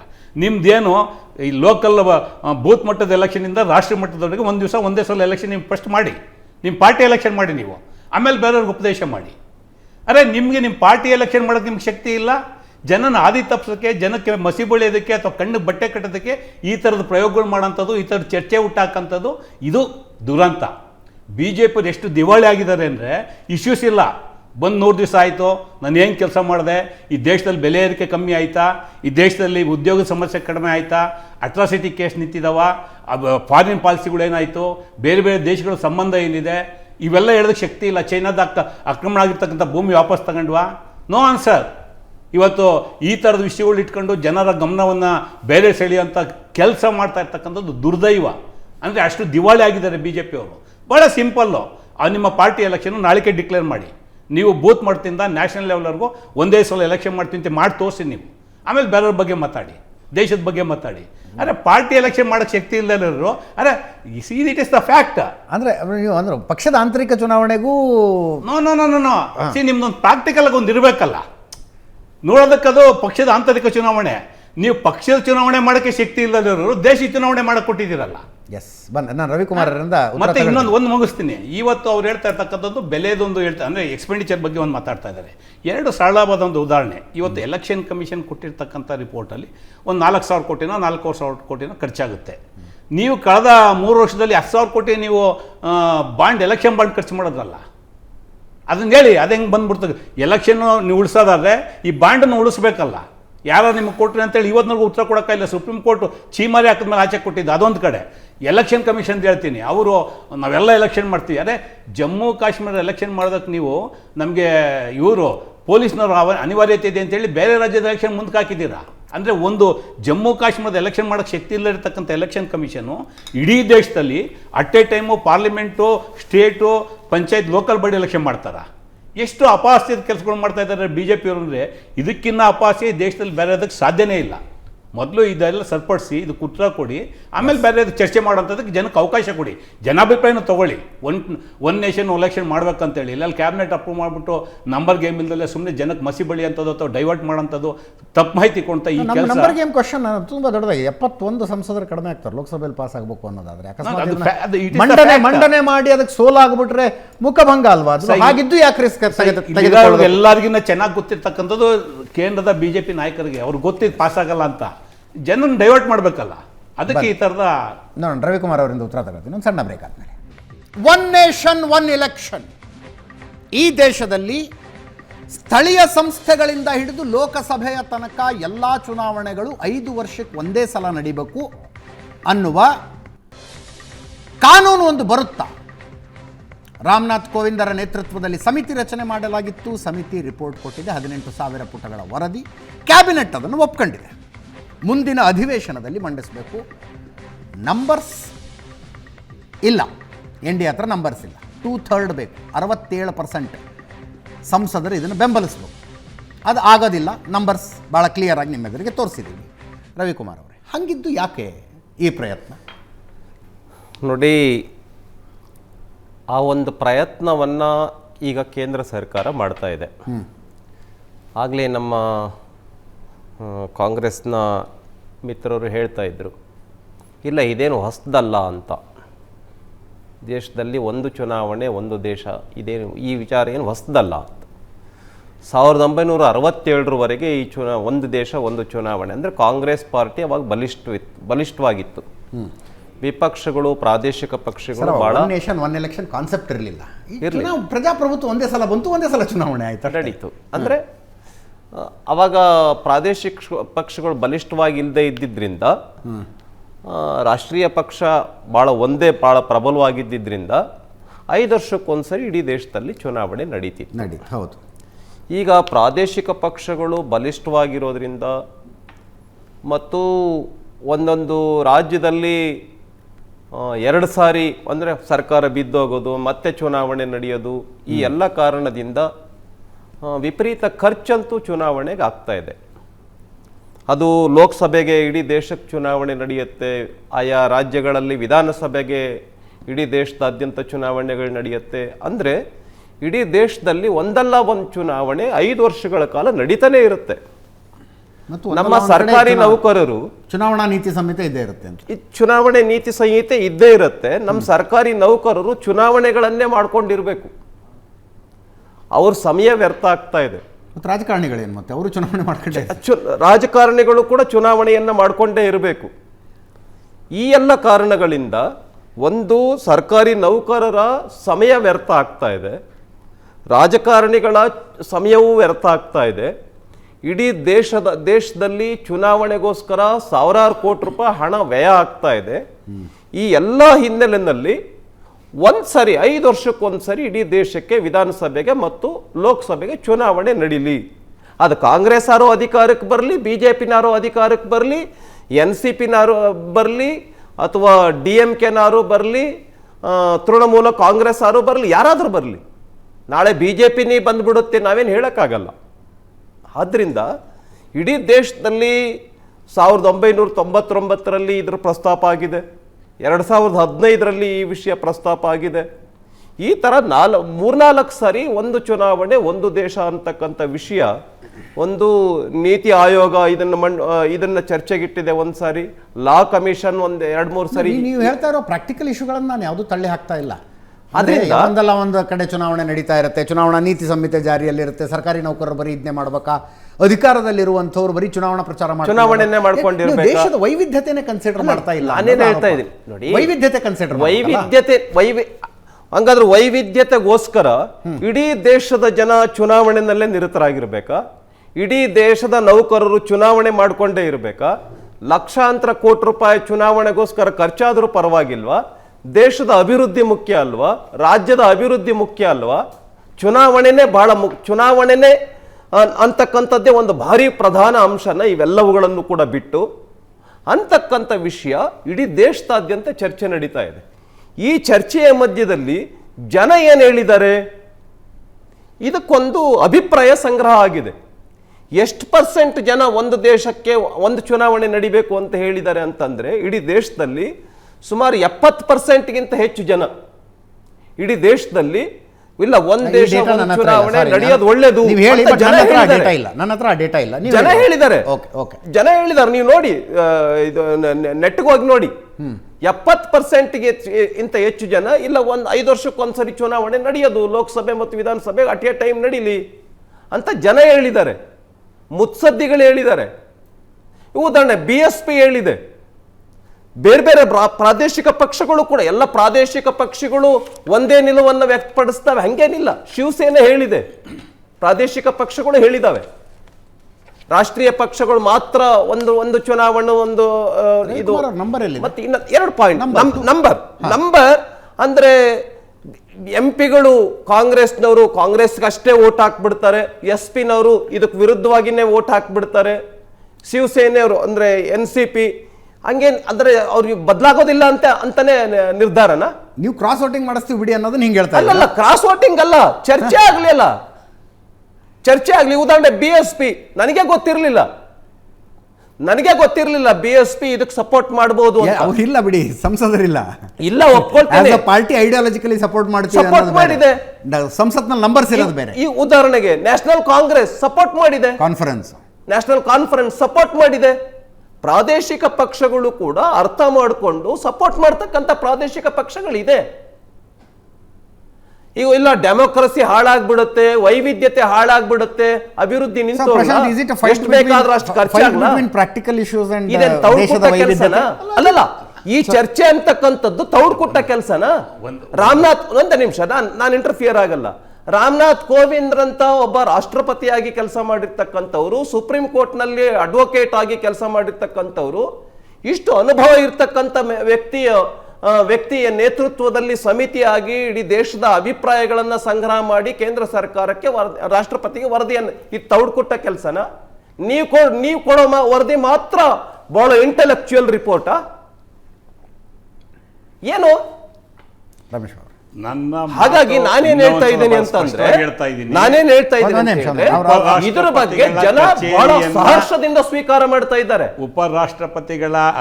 ಮಾಜಿ ರಾಷ್ಟ್ರಪತಿಗಳ ಕಚೇರಿಯನ್ನ ಭಾರತೀಯ ಜನತಾ ಪಕ್ಷದವರು ಬಹಳ ಸ್ಪಷ್ಟವಾಗಿ ದುರುಪಯೋಗ ಮಾಡಿಕೊಂಡು ತೌಡು ಕುಟ್ಟ ಕೆಲಸವನ್ನು ಭಾಳ ಚೆನ್ನಾಗಿ ಮಾಡಿದ್ದಾರೆ. ನಾನು ಕಾಂಗ್ರೆಸ್ ಪಕ್ಷದ ಪರವಾಗಿ ಭಾಳ ಸ್ಪಷ್ಟವಾಗಿ ಹೇಳ್ತಾ ಇದ್ದೀನಿ. ನನ್ನ ಸ್ನೇಹಿತರು 70% ಜನ ಇದನ್ನು ಅಕ್ಸೆಪ್ಟ್ ಮಾಡ್ಕೊಂಡ್ಬಿಟ್ಟಿದ್ದಾರೆ ಅಂತೇಳಿ. ಕಾಂಗ್ರೆಸ್ನವ್ರಿಗೆ BJP-ಅವ್ರಿಗೆ ಯಾವತ್ತೂ ಸಹ ಕಿವಿಗೆ ಚೆಂಡು ಮಾಡೋದು ಪ್ರೊಫೆಷನಲ್ ಆಗಿ ಬಂದ್ಬಿಟ್ಟಿದೆ. ಈ ದೇಶದ 70% ಜನಕ್ಕೆ ಒನ್ ಎಲೆಕ್ಷನ್ ಬಗ್ಗೆ ಮಾಹಿತಿ ಇಲ್ಲ. ಈ ಆ್ಯಸ್ ಆ್ಯಂಡ್ ಟುಡೇ ಈ ಚರ್ಚೆಗೆ ಬಿಟ್ಟು ಒಪಿನಿಯನ್ ತಗೊಳ್ಳಿ, ಅದು ಒಂದು ಕಡೆ. ಇನ್ನೊಂದು ಹೇಳಿದ್ರು, ಯಾಕೆ ನಾನು ರಾಷ್ಟ್ರಪತಿಗಳ ಕೈಲಿ ತೌಡು ಕೊಟ್ಟ ಕೆಲಸ ಮಾಡಿಸಿದ್ರು ಅಂತ ಹೇಳಿದ್ರೆ, ರವಿಕುಮಾರು ಮಾತಾಡಬೇಕಾದ್ರೆ ಸ್ಥಾನದಲ್ಲಿ ಬೇಕಾಗಿ ಒಂದು ಅಡ್ಮಿಷನ್ ಮಾಡ್ಕೊಂಡ್ರು. 1999ರಲ್ಲಿ ಇದೊಂದು ರಿಪೋರ್ಟ್ ಬಂದಿತ್ತು ಅಂತೇಳಿ ಭಾಳ ಸ್ಪಷ್ಟಪಡಿಸಲಿಲ್ಲ, ಟಚ್ ಮಾಡುವ ಹಿಂದಕ್ಕೆ ವಾಪಸ್ ಬಂದರು. ಯಾಕೆಂದರೆ ತೌಡು ಕುಟ್ಟೋದಕ್ಕೆ ದಾಖಲೆ ಸಿಗುತ್ತೆ ಅಂತೇಳಿ. 1999ರಲ್ಲಿ law commission has given the report to conduct one nation one election. ಅದಾದಮೇಲೆ ಎಲೆಕ್ಷನ್ ಕಮಿಷನ್ ಅವರು ರಿಪೋರ್ಟ್ ಕೊಟ್ಟಿದ್ದಾರೆ. ಮತ್ತು ಆ ರಿಪೋರ್ಟ್ ಇದ್ದಾಗ ಕೋವಿಂದ್ ತಗೊಂಡೋಗಿ ನೀವು ಅಪಾಯಿಂಟ್ ಮಾಡಿ 18 ಪುಟ್ಟದ್ದು ವರದಿ ತಗೊಂಡಿದ್ದು ತೌಡು ಕೊಟ್ಟ ಕೆಲಸ ಅಲ್ವಾ? ಆಲ್ರೆಡಿ ರಿಪೋರ್ಟ್ ಅಂದ್ರೆ ಅದ್ರ ಬಗ್ಗೆ ಚರ್ಚೆನೇ ನಡೀಬಾರ್ದಾ? ಕಮಿಷನ್ದು ಎಲೆಕ್ಷನ್ ಕಮಿಷನ್ ರಿಪೋರ್ಟ್ ಇಟ್ಕೊಂಡು ಇನ್ನೊಂದು ರಿಪೋರ್ಟ್ ಏನು ಬೇಕಾಯ್ತು ನಿಮ್ಗೆ? ಅದನ್ನ ನೀವು ಇದನ್ನೇ ಚರ್ಚೆಗೆ ಬಿಡಬೇಕಾಯ್ತು ಜನಕ್ಕೆ. ಈಗ ಹೆಂಗೋ ನೀವು ಜನಗಣತಿ ಮಾಡ್ತೀವಿ ಅಂತ ಹೇಳಿದ್ದೀರಾ, ನಮ್ದು ಕಾಂಗ್ರೆಸ್ ಪಾರ್ಟಿ ಡಿಮ್ಯಾಂಡ್ ಇದೆ ಜಾತಿ ಗಣತಿ ಮಾಡಿ ಅಂತೇಳಿ. ಅದ್ರ ಜೊತೆ ಇದನ್ನು ಜನ ಅಭಿಪ್ರಾಯ ಕೇಳ್ಬಿಡಿ, ಒಂದು ಎಲೆಕ್ಷನ್ ಮಾಡಬೇಕೋ ಬೇಡೋ ಅಂತೇಳಿ. ಇಲ್ಲಿರೋ ಪ್ರಶ್ನೆ practically it is not possible. ನೀವೇ ಅಂಕಿ ಸಂಖ್ಯೆ ಭಾಳ ಕ್ಲಿಯರಾಗಿ ಕೇಳಿದ್ರಿ, ಅವ್ರಿಗೆ ಉತ್ತರ ಕೊಡಲಿಲ್ಲ ಅವರು. ಅದಕ್ಕೇನೇನೋ ಅದ್ಯಾರೋ ಮಾಯಾವತಿ ಹೇಳ್ಕೊಂಬರ್ತಾರೆ, ಇಲ್ಲೆಲ್ಲ ನ್ಯಾಷನಲ್ ಕಾನ್ಫರೆನ್ಸ್ ಹೇಳ್ಕೊಂಬರ್ತಾರೆ, ಇನ್ನೊಂದನ್ನು ಹೇಳ್ಕೊಂಬರ್ತಾರೆ. ಇವರಿಗೆ ಅಂಕಿ ಸಂಖ್ಯೆನಲ್ಲಿ ಇಲ್ಲ ಒಂದು. ಎರಡನೇದು practically it is not possible. ಅದನ್ನೇ ಆಗಲೇ ನಮ್ಮ ಅಡ್ವೊಕೇಟ್ ಅವರು ಭಾಳ ಸ್ಪಷ್ಟವಾಗಿ ಹೇಳಿದ್ರು. ಲೀಗಲಿ ಏನು ಪ್ರಾಬ್ಲಮ್ ಇದೆ, ಪ್ರಾಕ್ಟಿಕಲಿ ಏನು ಪ್ರಾಬ್ಲಮ್ ಇದೆ ಅಂತೇಳಿ. ಇವತ್ತು ಲೋಕಲ್ ಬಾಡಿ ಈಗ ಒಂದು ಎಕ್ಸ್ಪೆಂಡಿಚರ್ ಬಗ್ಗೆ ಇನ್ನೊಂದು ಉದಾಹರಣೆ ಕೊಟ್ಬಿಡ್ತೀನಿ, ಒಂದು ಸಣ್ಣ ಉದಾಹರಣೆ. ಇವ್ರು ಹೇಳ್ತಾ ಇದ್ದಾರೆ ಎಕ್ಸ್ಪೆಂಡಿಚರ್ ಹೆಂಗೆ ಕಮ್ಮಿ ಆಗುತ್ತೆ? ಪಾರ್ಲಿಮೆಂಟ್ಗೆ ಆಗ್ತಾ ಇರೋ ಎಲೆಕ್ಷನ್ಗೆ expenditure 4,000 crore according to the election commission. ಈಗ ನೀವು ಒಟ್ಟಿಗೆ ಮಾಡಿಬಿಟ್ರೆ ಸ್ಟೇಟ್ ಎಲೆಕ್ಷನ್ ಹಂಗೆ ಎಕ್ಸ್ಪೆಂಡಿಚರ್ ಮಾಡಲ್ವಾ? ಲೋಕಲ್ ಬಾಡಿ ಎಲೆಕ್ಷನ್ ಎಕ್ಸ್ಪೆಂಡಿಚರ್ ಮಾಡಲ್ವಾ? ಕನ್ಸಾಲಿಡೇಟ್ ಆಗುತ್ತೆ. State election, local body, nation ಎಲ್ಲ 4,000 ಕೋಟಿ ಇರೋದು 20,000 ಕೋಟಿನ 25,000 ಕೋಟಿನ ಆಗುತ್ತೆ. ಅದು ಒಂದು ಕಡೆ. ಇನ್ನೊಂದು ಪಾಯಿಂಟ್ ಹೇಳಿದೆ ನಾನು, ಜಮ್ಮು ಕಾಶ್ಮೀರದ ಒಂದು ಎಲೆಕ್ಷನ್ ಮಾಡೋದಕ್ಕೆ ಎಲೆಕ್ಷನ್ ಕಮಿಷನ್ ಒದ್ದಾಡುತ್ತೆ. ಅಟ್ ಎ ಟೈಮ್ ಇಡೀ ದೇಶದಲ್ಲಿ ಎಲೆಕ್ಷನ್ ಮಾಡಿಬಿಟ್ರೆ ಹೆಂಗಾಗ್ಬಿಡುತ್ತೆ? ಮಾಡೋದಕ್ಕೆ ಎಲ್ಲಿದೆ ನಿಮಗೆ ಸ್ಟಾಫು? ಇನ್ಫ್ರಾಸ್ಟ್ರಕ್ಚರಲ್ ಇಂಪ್ರೂವ್ಮೆಂಟ್ ಆಗಬೇಕು. ಅದನ್ನು ಸಿದ್ದರಾಮಯ್ಯ ತಮ್ಮ ಟ್ವೀಟ್ನಲ್ಲಿ ಪ್ರಸ್ತಾಪ ಮಾಡಿದ್ದಾರೆ. ಈಗ ರಿಫಾರ್ಮ್ಸ್ ಆಗಬೇಕನ್ನೋದು not only one nation one election, ಹಲವಾರು ವಿಚಾರಗಳಲ್ಲಿ ಎಲೆಕ್ಷನ್ ಕಮಿಷನಲ್ಲಿ ಚರ್ಚೆಗೆ ಆಗ್ತಾ ಇದೆ. ಫಾರ್ ಎಕ್ಸಾಂಪಲು, ಈಗ ಕ್ರಿಮಿನಲ್ ಏನು ಕೇಸಸ್ ಇರೋ ವಿಷಯದಲ್ಲಿ ಇದು supreme court has given the direction. ಇದೇನು ನಾವು ಯಾವುದೇ ರಾಜಕೀಯ ಪಕ್ಷದವರು ಅದನ್ನು ಕಾನೂನು ತಂದಂಥದ್ದಲ್ಲ. ಮತ್ತು ಫ್ರೀ ಬೀಸು, ಈಗ ಉದಾಹರಣೆಗೆ ರಾಜಕೀಯ ಪಕ್ಷಗಳು ಒಪಿನಿಯನ್ ಕೇಳ್ತು, ಯಾರೋ political supreme court, election commission ಏನು ಹೇಳ್ತು, ಅಫಿಡವಿಟ್ ಫೈಲ್ ಮಾಡಿದ್ರು, ನಾವು ಫ್ರೀ ಬೀಸ್ ನಿಲ್ಸೋಕ್ಕೆ ನಮ್ಗೆ ಯಾವುದೇ ಪವರ್ಸ್ ಇಲ್ಲ, you can ask political parties ಅಂತೇಳಿ ಅವರು ಸುಪ್ರೀಂ ಕೋರ್ಟ್ ಮುಂದೆ ಅಫಿಡವಿಟ್ ಹಾಕಿದ್ರು. ಅಂದರೆ ಎಲೆಕ್ಷನ್ ಕಮಿಷನು ಎಕ್ಸ್ಪ್ರೆಸಿಂಗ್ ಇನ್ಎಬಿಲಿಟಿ. ಇವತ್ತು ಪ್ರಶ್ನೆ ಇರ್ತಕ್ಕಂಥದ್ದು, ನೀವು ಪ್ರಾಕ್ಟಿಕಲಾಗಿ ಮಾಡೋಕ್ಕಾಗ್ದಲೇ ಇರ್ತಕ್ಕಂಥದ್ದನ್ನು ಜನರ ಗಮನವನ್ನು ಬೇರೆ ಕಡೆ ಸೆಳಿಬೇಕು ಅಂತೇಳಿ ಆಚೆ ಬಿಟ್ಟಿದ್ದೀರಾ. ಮರ್ಯಾದೆ ಏನಾಗುತ್ತೆ ಅವ್ರದ್ದು? ನಾಳೆ ಪಾರ್ಲಿಮೆಂಟಲ್ಲಿ ಬಿದ್ದೋಗ್ಬಿಟ್ರದು. ಬಿದ್ದೋಗೋದು ಅವ್ರಿಗೂ ಗೊತ್ತಲ್ಲ. ನೀವು ಏನಾಗುತ್ತೆ ಸರ್? ನೋಡಿ ಸರ್, ಅದಲ್ಲ ಸರ್, ಜನ ಈಗ ಟೈಮ್ ಕೇಳಬೇಕಲ್ಲ. ಈಗ ಪಾರ್ಲಿಮೆಂಟಲ್ಲಿ ಇದಿಟ್ಟರೆ ಇದ್ರ ಮೇಲೆ ಚರ್ಚೆ ಆದರೆ ಇಲ್ಲ ಒಂದೇ ಮುಗಿಸ್ಬಿಡ್ತೀನಿ ಆತವ್ರೆ. ಈಗ ಪಾರ್ಲಿಮೆಂಟಲ್ಲಿ ಎಲೆಕ್ಷನ್ ಇಟ್ಟು ಸಬ್ಜೆಕ್ಟ್ ಮೇಲೆ ಚರ್ಚೆ ಆಯಿತು ಅಂತ ಇಟ್ಕೊಳ್ಳಿ, ಒಂದು ವಾರ 15 ದಿನ ಪಬ್ಲಿಕ್ ಇಶ್ಯೂ ಇವ್ರದಾದ್ರು ಡಿಬೇಟ್ ಆಗಲ್ವಲ್ಲ? BJP ಫೇಲ್ಯೂರ್ಸ್ ಡಿಬೇಟ್ ಆಗಲ್ವಲ್ಲ? ಮೋದಿ ಫೇಲ್ಯೂರ್ಸ್ ಡಿಬೇಟ್ ಆಗಲ್ವಲ್ಲ? ಅಷ್ಟರ ಮಟ್ಟಿಗೆ ಅವ್ರ ಇಮೇಜ್ ಉಳಿಸ್ಕೋಬೇಕು. ಅದು ಅವ್ರ ಪ್ಲಾನಿಂಗು. ಅವ್ರಿಗೆ ಗೊತ್ತು ಇದು ಆಗಲ್ಲ ಅಂತೇಳಿ. One nation one election is not practically possible ಅಂತ ಅವ್ರಿಗೂ ಚೆನ್ನಾಗಿ ಗೊತ್ತು. ಜನರ ಗಮನ ಬೇರೆ ಕಡೆ ತಿರುಗಿಸ್ಬೇಕಲ್ಲ. ಮೋದಿ ಇಮೇಜು ಡ್ಯಾಮೇಜ್ ಆಗಿರೋದನ್ನ ಪ್ಯಾಚಪ್ ಮಾಡಬೇಕಲ್ಲ. ಅದಕ್ಕೆ ಇದು ನಾಟಕವನ್ನು ಮಾಡೋಕ್ಕೆ ಪ್ರಾರಂಭ ಮಾಡಿರ್ತಕ್ಕಂಥ BJP ಅವರು. ಪೊಲಿಟಿಕಲ್ ಒಪಿನಿಯನ್ ಇಸ್ ಪ್ರಶಾಂತ್ ಏನಂದ್ರೆ ಬಿದ್ದು ಹೋಗೋದಿಲ್ಲ, JPC ಕಳಿಸ್ತಾರೆ ಅಂತ. ಅದು JPC ಕಳಿಸಲ್ಲ, ಸೆಲೆಕ್ಟ್ ಕಮಿಟಿಗೆ ಹೋಗುತ್ತೆ. ಯಾವಾಗ ಯಾವುದೇ ಸರ್ಕಾರ ಬಿದ್ದು ಹೋಗ್ತಕ್ಕಂಥ ಮಸೂದೆ ಅಂತಾರಲ್ಲ, ಯಾವಾಗಲೂ ಕೂಡ ಸೆಲೆಕ್ಟ್ ಕಮಿಟಿಗೆ ಹೋಗಿ ಬಂದ ನಂತರ ಒಂದು ವೇಳೆ ಸರ್ಕಾರಕ್ಕೆ ಆ ರೀತಿಯ ಬಹುಮತದ ಮನವರಿಕೆ ಆದಾಗ ಮಾತ್ರ ಯಾವುದೇ ಸರ್ಕಾರ ಮಂಡನೆ ಅಂದರೆ ವೋಟಿಂಗಿಗೆ ತೆಗೆದುಕೊಳ್ತಾವೆ. ಅಲ್ಲಿ ತನಕ ಏನು ವೋಟಿಂಗಿಗೆ ತೆಗೆದುಕೊಳ್ಳಲ್ಲ. ಅಂದರೆ ನನಗನ್ಸುತ್ತೆ ಇದು ನೋಡಿ, 2-3 ಪ್ರಶ್ನೆಗಳು ಭಾಳ ಸ್ಪಷ್ಟವಾಗಿದ್ದೇ ಇವೆ. ನೀವು ಎಕ್ಸ್ಪೆಂಡಿಚರು, ಕಾಲಕ್ಕೆ ಚುನಾವಣೆಗೆ ಇದು ಈ ಐಡಿಯಾ ಬಂದಿದ್ದು ಹೆಂಗೆ 2018ರಲ್ಲಿ ಅನಿಸುತ್ತೆ, 19ರಲ್ಲಿ ಆಗಿನ ರಾಷ್ಟ್ರಪತಿ ರಾಮನಾಥ್ ಕೋವಿಂದ್ ಈ ಒಂದು ಮಾತನ್ನು ಸಂಸತ್ತಿನ ತಮ್ಮ ಭಾಷಣದಲ್ಲಿ ಪ್ರಸ್ತಾಪಿಸಿದರು. ಫ್ರೀಕ್ವೆಂಟ್ ಇಲೆಕ್ಷನ್ಸ್ಗಳಾಗ್ತಾ ಇವೆ, ಇಡೀ ಗೌರ್ಮೆಂಟ್ ಮಷಿನರಿ ಅದಕ್ಕೆ ಅಂತಕ್ಕಂಥದ್ದಿದೆ, ನೀತಿ ಸಂಹಿತೆ ಜಾರಿಯಾಗುತ್ತೆ, ಅಭಿವೃದ್ಧಿ ಕೆಲಸಗಳಿಗೆ ತೊಂದರೆ ಆಗುತ್ತೆ. ಆಗ ನರೇಂದ್ರ ಮೋದಿ ಆಗಸ್ಟ್ 15ರ ಭಾಷಣದಲ್ಲಿ ಈ ವಿಷಯವನ್ನು ಪ್ರಸ್ತಾಪಿಸಿದರು, one nation one election. May be Narendra Modi ಅವರಿಗೆ ಬಿಗ್ಗೆಸ್ಟ್ ಹರ್ಡಲ್ ಯಾವುದಿತ್ತು? ಪ್ರತಿಯೊಂದು ಚುನಾವಣೆಯಲ್ಲೂ ಕೂಡ ಮೋದಿ ಅಗ್ನಿ ಪರೀಕ್ಷೆ ಹಿಂದೆ ಇಂದಿರಾ ಗಾಂಧಿ ಯಾವ ರೀತಿ ಇತ್ತೋ ಅದೇ ರೀತಿ ನರೇಂದ್ರ ಮೋದಿಗೆ ಈಗ ಪ್ರತಿಯೊಂದು ಚುನಾವಣೆ ಅಗ್ನಿ ಪರೀಕ್ಷೆ. ಆ ಕಾರಣದಿಂದ one nation one election idea conceive ಆಗಿದೆ ಅಂತ ಅನ್ಸುತ್ತೆ. ಆದರೆ ನೋಡಿ, ಈಗ ಫಾರ್ ಎಕ್ಸಾಂಪಲ್ ನಾನು ಹೀಗಂಗೆ ಹೇಳಿ, ಈಗ ಮೂಡ ಹಗರಣ ಬಂತಪ್ಪ, ರಾಜ್ಯಪಾಲರಿಗೂ ಇಲ್ಲಿನ ಮುಖ್ಯಮಂತ್ರಿಗಳಿಗೂ ಒಂದು ಕಾನ್ಸ್ಟಿಟ್ಯೂಷನಲ್ ತಿಕ್ಕಾಟ ಶುರುವಾಯಿತು. ಹೌದು, you don't take it as a Thawarchand Gehlot versus Siddaramaiah. ಉದಾಹರಣೆಗೆ ಹೇಳೋದು, ನಾನೊಂದು ಉದಾಹರಣೆ, ಒಂದು ರಾಜ್ಯದ ರಾಜ್ಯಪಾಲರು ಗೊತ್ತು, ಕೇಂದ್ರದಲ್ಲೊಂದು ಸರ್ಕಾರ ಇದೆ ಅಲ್ವಾ? ನೀವು ಫ್ರೀಕ್ವೆಂಟಾಗಿ ಕಾನ್ಸ್ಟಿಟ್ಯೂಷನಲ್ ಬ್ರೇಕ್ ಡೌನ್ ಆಗಿಬಿಟ್ರೆ ಏನು ಮಾಡ್ತೀರಾಗ? ಆಗೇನು ಮಾಡ್ತೀರಿ? 5 ವರ್ಷಗಳ ಕಾಲ ಅದು ಒಂದು ರಾಜ್ಯದಲ್ಲಿ ಸರ್ಕಾರವನ್ನೇ ನಡೆಸದೆ ಯೂನಿಟ್ರಿ ಎಲ್ಲ ಪಕ್ಷಗಳ ಸೇರಿ ಒಂದು ಸರ್ಕಾರ ಮಾಡಬೇಕು ಅಂತ. Is it practically possible in Indian context? ಮಧ್ಯಂತರ ಸರ್ಕಾರ ಬಿದ್ದರೆ ಅಲ್ಲಿ ಎಲೆಕ್ಷನ್ ಆಗುತ್ತೆ, ಆಯಾ ರಾಜ್ಯಕ್ಕೆ ಎಲೆಕ್ಷನ್ ಆಗುತ್ತೆ. ಬಟ್ ಅದರ ಅವಧಿ ಆರಿಸಿ ಬಂದ ವಿಧಾನಸಭಾ ಸಭೆಯ ಅವಧಿ 5 ವರ್ಷ ಇರೋದಿಲ್ಲ. ಎಷ್ಟು ಉಳಿದಿರುತ್ತೋ ಅಷ್ಟು. 1 ವರ್ಷಕ್ಕಿಂತ ಹೆಚ್ಚಿದ್ರೆ ರಮೇಶ್ ಪುತ್ಕಿ ಅವರು ಅದನ್ನ ಹೇಳಿದ್ದು, legally it is not possible. ಇವು ಸುಮ್ಮನೆ ಪ್ರಪೋಸಲ್, ಸುಮ್ಮನೆ ಚರ್ಚೆಗೆ ಬಿಟ್ಟಿರೋದ ಈ ಅಂಶಗಳನ್ನೆಲ್ಲ. ಪ್ರಶಾಂತ್ ನಾಥ್ ಅವರು ಅದನ್ನ ಹೇಳ್ತಾರೆ. ರಾಷ್ಟ್ರಪತಿ ಆಡಳಿತ ಅಂತ ಹೇಳಿದ್ರೆ ಹಂಗಾಗೋದಾದ್ರೆ ಎಲೆಕ್ಷನ್ಸ್ಗಳೇ ಜಾಸ್ತಿ ಆಗ್ತವೆ ಅಂತ ಆಯ್ತಲ್ಲ. ನೀವು 3 ವರ್ಷದ ಅವಧಿಗೆ ಚುನಾವಣೆಗಳು, ಮತ್ತು 3 ವರ್ಷದ ಅವಧಿಗೆ ಮತ್ತೊಂದು ಚುನಾವಣೆ ಮಾಡಬೇಕಾಗತ್ತೆ ನೀವು. ಅಲ್ಲ, ಇಡೀ ದೇಶಕ್ಕೆ ಚುನಾವಣೆ ನಡೆಯುತ್ತೆ. ಭಾರತದಂತ ರಾಜ್ಯದಲ್ಲಿ ನೋಡಿ ಆ ಪ್ರಾಕ್ಟಿಕಲ್ ಇಶ್ಯೂ ಎಷ್ಟರ ಮಟ್ಟಿಗೆ ರಿಪೋರ್ಟ್ನಲ್ಲಿ ಚರ್ಚೆ ಆಗಿದೆ ಅಂತ ನಾನು ಪುತ್ತಿಗೆ ರಮೇಶ್ ಅವ್ರನ್ನ ಕೇಳ್ತೀನಿ ಸಣ್ಣ ಬ್ರೇಕ್ ಆದಮೇಲೆ. 1 ನೇಷನ್ 1 ಎಲೆಕ್ಷನ್ ಅತಿ ದೊಡ್ಡ ಚರ್ಚೆ. ಮಾಜಿ ರಾಷ್ಟ್ರಪತಿ ರಾಮನಾಥ್ ಕೋವಿಂದ್ ಅವರು ರಿಪೋರ್ಟ್ ರಾಷ್ಟ್ರಪತಿಗಳಿಗೆ ಒಪ್ಪಿಸಿದ ನಂತರ ಕ್ಯಾಬಿನೆಟ್ ಕೂಡ ಅದನ್ನು ಒಪ್ಕೊಂಡಿದೆ. ಪ್ರಶಾಂತ್, ಅಂದರೆ ನಾವೇ ಅನೇಕ ಸಲ ಮಾತಾಡ್ಕೊಂಡಿದ್ದೀವಿ, ಪ್ರೈಮ್ ಮಿನಿಸ್ಟರ್ ಯಾವಾಗಲೂ ಎಲೆಕ್ಷನ್ ಪ್ರಚಾರದಲ್ಲೇ ಇರ್ತಾರೆ, ಯಾವಾಗಲೂ ಎಲೆಕ್ಷನ್ ಪ್ರಚಾರದಲ್ಲೇ ಇರ್ತಾರೆ. ಈಗ ಜಮ್ಮು ಕಾಶ್ಮೀರ ಮತ್ತು ಹರಿಯಾಣಕ್ಕೆ ಓಡಾಡ್ತಿದ್ದಾರೆ.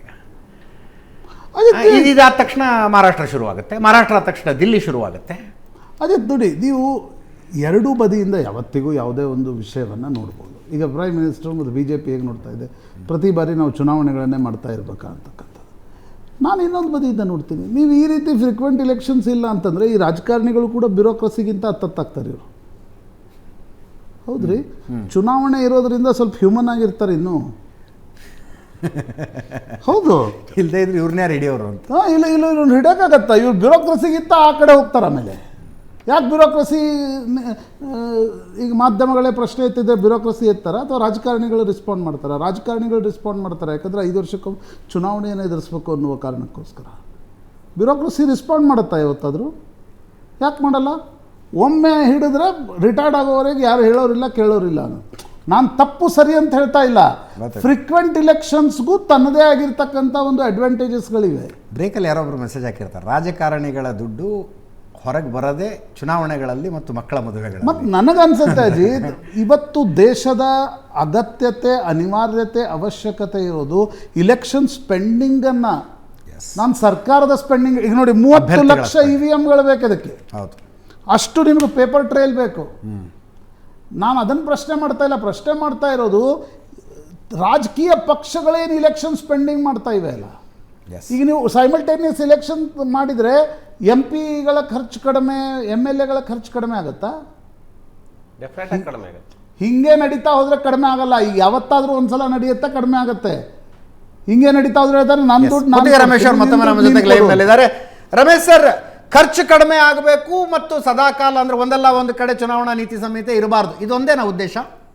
What is the end goal government is looking at? ಇಲ್ಲ ಸರ್, ಇದು ಇನ್ಫ್ಯಾಕ್ಟ್ ನನ್ನ ಉತ್ತಮ ಗೆಳೆಯ ಹಾಗೂ ವೃತ್ತಿ ಬಾಂಧವ ರಮೇಶ್ ಬಾಬು ಅವರು ಹೇಳಿದ್ರು. ಬಟ್ ಕೆಲವು ವಿಚಾರದಲ್ಲಿ ಅವ್ರ ಜೊತೆ ನಾನು ಇದರಲ್ಲಿ ಅಗ್ರಿ ಆಗ್ತಾ ಇಲ್ಲ. ಓಕೆ, ಮಾಜಿ ರಾಷ್ಟ್ರಪತಿಗಳು ಬರೀ BJPನ ಕೇಳಿದ್ದಲ್ಲ ಅಥವಾ ಕಾಂಗ್ರೆಸ್ನಲ್ಲ, ಒಟ್ಟು 32 ರಾಜಕೀಯ ಪಕ್ಷಗಳನ್ನ ಸಪೋರ್ಟ್ ಮಾಡಿದ್ದಾರೆ. ಇದಕ್ಕೆ ಅವ್ರದ್ದೆಲ್ಲ ತಗೊಂಡಿದ್ದಾರೆ. And 80% of 21,000 suggestions was for 21,000 suggestions sir. ಅಂದರೆ ಜನರಲ್ ಪಬ್ಲಿಕ್, ಪೊಲಿಟಿಕಲ್ ಪಾರ್ಟಿಗಳ ಅಥವಾ ರಾಜಕಾರಣಿಗಳ? General public. Okay, general public ಬಂದಿರೋದು. ಕಮಿಟಿ ಅವರು ಹೇಳಿರೋದು 21,000 ಬಂದಿದೆ ಅಂತ ಹೇಳಿದ್ದಾರೆ. ಓಕೆ, ಅದರಲ್ಲಿ 80% is for single election. Sir, ಇದರಲ್ಲಿ as a common citizen, not as a legal person ನಾನು ಹೇಳ್ತಾ ಇರೋದು. ಓಕೆ, ಸಿಂಗಲ್ ಎಲೆಕ್ಷನ್ ಅಂದರೆ ನಮ್ಗೇನಾಗ್ತಾ ಇದೆ, ಇವಾಗ MLA ಆಗಿರ್ತಾರೆ, MP ನಿಲ್ತಾರೆ, MP ಆಗಿರ್ತಾರೆ, MLA ನಿಲ್ತಾರೆ. ಆ ಥರದ್ದೆಲ್ಲ ಅವಾಯ್ಡ್ ಆಗುತ್ತೆ ಸಿಂಗಲ್ ಎಲೆಕ್ಷನ್ ಬಂದರೆ. ಸೊ ಅವ್ರಿಗೋಸ್ಕರ ಈಗ ಪುನಃ ಒಂದು ಎಲೆಕ್ಷನ್ ನಡಿಬೇಕಾಗ್ತಾ ಇದೆ. ನಮ್ಮ ರಾಜ್ಯದಲ್ಲೇ 5 ಕಡೆ ಈಗ ಪುನಃ ಎಲೆಕ್ಷನ್ ನಡೀತಾ ಇದೆ. ಈ ಖರ್ಚೆಲ್ಲ ಯಾರು ಕೊಡ್ತಾ ಇದ್ದಾರೆ? ಬಟ್ ಮಿಸ್ಯೂಸು ಆಗುತ್ತೆ. ನಾನು ಹೇಳೋದು ಏನಪ್ಪ ಅಂದರೆ, ಈಗ ಸಪೋಸ್ ಈಗ ಒಂದು ಸರಿ ಒಟ್ಟಿಗೆ ಎಲೆಕ್ಷನ್ ನಡೆಯುತ್ತೆ. 2029ನಲ್ಲಿ ಎಲೆಕ್ಷನ್, ನೆಕ್ಸ್ಟ್ ಎಲೆಕ್ಷನ್ ಆಗುತ್ತೆ. ಓಕೆ, 34ನಲ್ಲಿ ಅದ್ರ ನೆಕ್ಸ್ಟ್ ಎಲೆಕ್ಷನ್ ಆಗುತ್ತೆ. 33ನಲ್ಲಿ ಒಂದು ಅಸೆಂಬ್ಲಿ ಡಿಸಾಲ್ವ್ ಆಗುತ್ತೆ ಅಂತ ಇಟ್ಕೊಳ್ಳೋಣ. ಓಕೆ, ಆವಾಗ 1 ವರ್ಷಕ್ಕೋಸ್ಕರ ಅವರಿಗೆ ಎಲೆಕ್ಷನ್ ಮಾಡಬೇಕಾ ಅಥವಾ ಪ್ರೆಸಿಡೆಂಟ್ ರೂಲ್ ಇಂಪೋಸ್ ಮಾಡಬೇಕಾ? ಎಸ್, 1 ವರ್ಷ ಅಥವಾ ಅದಕ್ಕಿಂತ ಕಡಿಮೆ ಅವಧಿ ಉಳಿದ್ರೆ ಪ್ರೆಸಿಡೆಂಟ್ ರೂಲ್ ಅಂತ ಇದೆಯಂತೆ, ಗೊತ್ತಿಲ್ಲ. Okay, S. ಸೊ ಹಾಗಿರೋದ್ರಿಂದ ಏನಾಗುತ್ತೆ, ಪಾರ್ಟಿ ಇನ್ ಪವರ್ ಇನ್ ಸೆಂಟರ್ನಲ್ಲಿ ಇರ್ತಾರಲ್ಲ ಅವ್ರು ಅದನ್ನು ಮಿಸ್ಯೂಸ್ ಮಾಡೋ ಚಾನ್ಸ್ ಇದೆ. Whether it is Congress or BJP ಅಂತಲ್ಲ ನಾ ಹೇಳೋದು. ಎಸ್, ಇವಾಗ ಏನಾಗ್ತಾ ಇದೆ, 67 ತನಕ ಇದು ಚೆನ್ನಾಗಿ ಬಂತು. ಬಟ್ 68 ಮತ್ತು 69 2 ಅಸೆಂಬ್ಲಿಗಳನ್ನ ಮಿಡ್ವೇನಲ್ಲಿ ಕಟ್ಟಾಯಿತು. ಎಸ್, 17 ಪುನಃ ಕಟ್ಟಾಯಿತು. ಹಾಗಾದಾಗ ಇದು ಬ್ರೇಕ್ ಆಯಿತು. ಆ ರೀತಿ ಆಗದೆ ಇರಾಗಿ ಇವರು ಅದನ್ನು ನೋಡ್ಕೊಳ್ಬೇಕಾಗತ್ತೆ. But still long way to go. ನಾವು ನಂಬರ್ಸ್ ಅಂತೂ ಡಿಸ್ಕಸ್ ಮಾಡಿದ್ವಿ. Numbers are not in favour of government. Numbers are not in favour of government. ನಿಮ್ಗೆ ಆಯ್ತು, ನಿಮ್ಮ ವಕೀಲರನ್ನು ಮಾತ್ರಕ್ಕೆ ಬರೀ ಲೀಗಲ್ ಒಪಿನಿಯನ್ ಅಷ್ಟೇ ಯಾಕೆ ತಗೋಬೇಕು, ನಾವು ಪೊಲಿಟಿಕಲ್ ಅಭಿಪ್ರಾಯನೂ ಕೇಳ್ತೀನಪ್ಪ. ಆದರೂ ಯಾಕೆ ಥರ ಕೊಟ್ಟಿದ್ದಾರೆ ಅನ್ಸುತ್ತೆ ನಿಮಗೆ? ಸರ್, ಚೇಂಜ್ ಆಗ್ಬೋದು ಅಂತ, ಮೈಂಡ್ ಚೇಂಜ್ ಆಗ್ಬೋದು ಅಂತ. ಓಕೆ, ಯಾಕೆಂದ್ರೆ ಇದರಲ್ಲಿ ವಿಪ್ ಹಾಕಿದ್ರೆ ಬರಲ್ಲ, ಚೇಂಜ್ ಆಗೋ ಚಾನ್ಸಸ್ ಇಲ್ಲ. ವಿಪ್ ಇಲ್ಲದೆ ಇದ್ರೆ ಅದಕ್ಕೋಸ್ಕರ ಈಗ ಫಾರ್ ಎಕ್ಸಾಂಪಲ್ ರಮೇಶ್ ಬಾಬು ಅವರು ಕಾಂಗ್ರೆಸ್ ಪಕ್ಷ ಖಂಡಿತ ಚೇಂಜ್ ಆಗಲ್ಲ. ಯಾಕೆಂದ್ರೆ ಅವ್ರದ್ದು ವಿಪ್ ಇಶ್ಯೂ ಮಾಡ್ತಾರೆ ಅಲ್ಲಿ. ಕರೆಕ್ಟ್. ವಿಪ್ ಇಶ್ಯೂ ಮಾಡೋದ್ರಿಂದ ಅವ್ರು ಚೇಂಜ್ ಆಗೋ ಚಾನ್ಸೇ ಇಲ್ಲ. ಎಸ್, ಬಟ್ ವಿಪ್ ಇಲ್ಲದೆ ಇದ್ರೆ ಚೇಂಜ್ ಆಗ್ಬೋದು. ಇಂಡಿವಿಜುವಲ್ BJP ಅವರು ಬೇರೆ ಕಡೆಗೆ ಹೋಗ್ಬೋದು, ಇವರು ಬರ್ಬೋದು, ಸಿಂಗಲ್ 1-2 ಪಾರ್ಟಿಯವರುಗಳೆಲ್ಲ ಬರ್ಬೋದು ಇದಕ್ಕೆ. ರಮೇಶ್ ಹೊತ್ತಿಗೆ ರಮೇಶ್ ಅವರು ಹೇಗೆ ನಾನು ಸಿಟಿಸನ್ ಆಗಿ ನಾನು ಹೇಳ್ತೀನಿ ಅಂತ ಅಭಿಪ್ರಾಯ ಹೇಳಿದ್ರು. ನಾನು ಕಾಂಗ್ರೆಸ್ ಪಾರ್ಟಿ ಸೈಡ್ಗಿಟ್ಟು ನಾನೊಬ್ಬ ಸಿಟಿಸನ್ ಆಗಿ ಹೇಳ್ತೀನಿ, practically it is not possible. ಒಂದು ಎರಡನೇದು ಅವ್ರು ಹೇಳೋದು, ರಾಮನಾಥ್ ಕೋವಿಡ್ ಅವರು 28,000 ಒಂದು ಇದನ್ನು ತಗೊಂಡು 21,000 ತಗೊಂಬಿಟ್ರೆ ಅಂತೇಳಿ, ನನಗೆ 30 ದಿವಸ ಟೈಮ್ ಕೊಡಲಿ, 21 ಕೋಟಿ ಸೈನ್ ಕೊಡಿಸ್ತೀನಿ ನಾನು. ಇದು ಒನ್ ನೇಷನ್ ಒನ್ ಎಲೆಕ್ಷನ್ ಬೇಡ ಅಂತೇಳಿ. ಅವೆಲ್ಲ ಫಾರ್ಮೆಟ್ ಇಟ್ಕೊಂಡು ಯಾವ ರೀತಿ ಪ್ರೊಸೀಜರ್ ಮಾಡಿದ್ದಾರೆ ಅದೆಲ್ಲ ಗೊತ್ತಿದೆ ನನಗೆ. With due respect to the Ramnath Kovind, ಅವರು ಒಬ್ಬ ರಾಷ್ಟ್ರಪತಿಯಾಗಿ ದೇಶದ ಗೌರವ ಉಳಿಸಿದ್ದಾರೆ, ಅವ್ರ ಬಗ್ಗೆ ಎರಡನೇ ಮಾತಿಲ್ಲ. ಬಟ್ ಅವರೊಬ್ಬ ಮಾಜಿ ರಾಷ್ಟ್ರಪತಿಯಾಗಿ ಈ ಜವಾಬ್ದಾರಿನ ಅವ್ರು ಒಪ್ಕೋಬಾರ್ದಾಗಿತ್ತು. It is a bad president. ಈ ದೇಶದಲ್ಲಿ ಅವ್ರಿಗೊಂದು ಗೌರವ ಇದೆ, ಮಾಜಿ ರಾಷ್ಟ್ರಪತಿಗಳಿಗೆ, ಮಾಜಿ ಪ್ರಧಾನಮಂತ್ರಿಗಳಿಗೆ ಒಂದು ಗೌರವ ಇದೆ. ಇವತ್ತು ದೇವೇಗೌಡರಿಗೆ ಏನು ಗೌರವ ಕೊಡ್ತೀವಿ, ಆ ಸ್ಥಾನಕ್ಕೆ ದೇವೇಗೌಡರಿಗಲ್ಲ, ಅದೇ ಥರ ರಾಷ್ಟ್ರಪತಿಗಳಿಗೆ ಒಂದು ಗೌರವ ಇದೆ, ನಾವು ಉಳಿಸ್ಕೋಬೇಕಾಗಿತ್ತು. Thank you Puttige Ramesh sir. ಸಮಯ ಮುಗಿದೋಗಿದೆ ಸರ್. ರಮೇಶ್ ಮತ್ತೆ ಚರ್ಚೆ ಆಗುತ್ತಿದ್ದು, ಇವತ್ತಿಗೆ ಮುಗಿಯೋದಿಲ್ಲ. ರಮೇಶ್ ಪುತ್ತಿಗೆ ಸರ್ ಧನ್ಯವಾದ. ಇದರೊಂದಿಗೆ ಇವತ್ತಿನ ಲೆಫ್ಟ್ ರೈಟ್ ಆ್ಯಂಡ್ ಸೆಂಟರ್ ಮುಗಿಸ್ತಾ ಇದ್ದೀನಿ. ನೇರ ದಿಟ್ಟ ನಿರಂತರ ಸುದ್ದಿಗಾಗಿ ನೋಡ್ತಾ ಇರಿ ಏಷ್ಯಾನೆಟ್ ಸುವರ್ಣ ನ್ಯೂಸ್.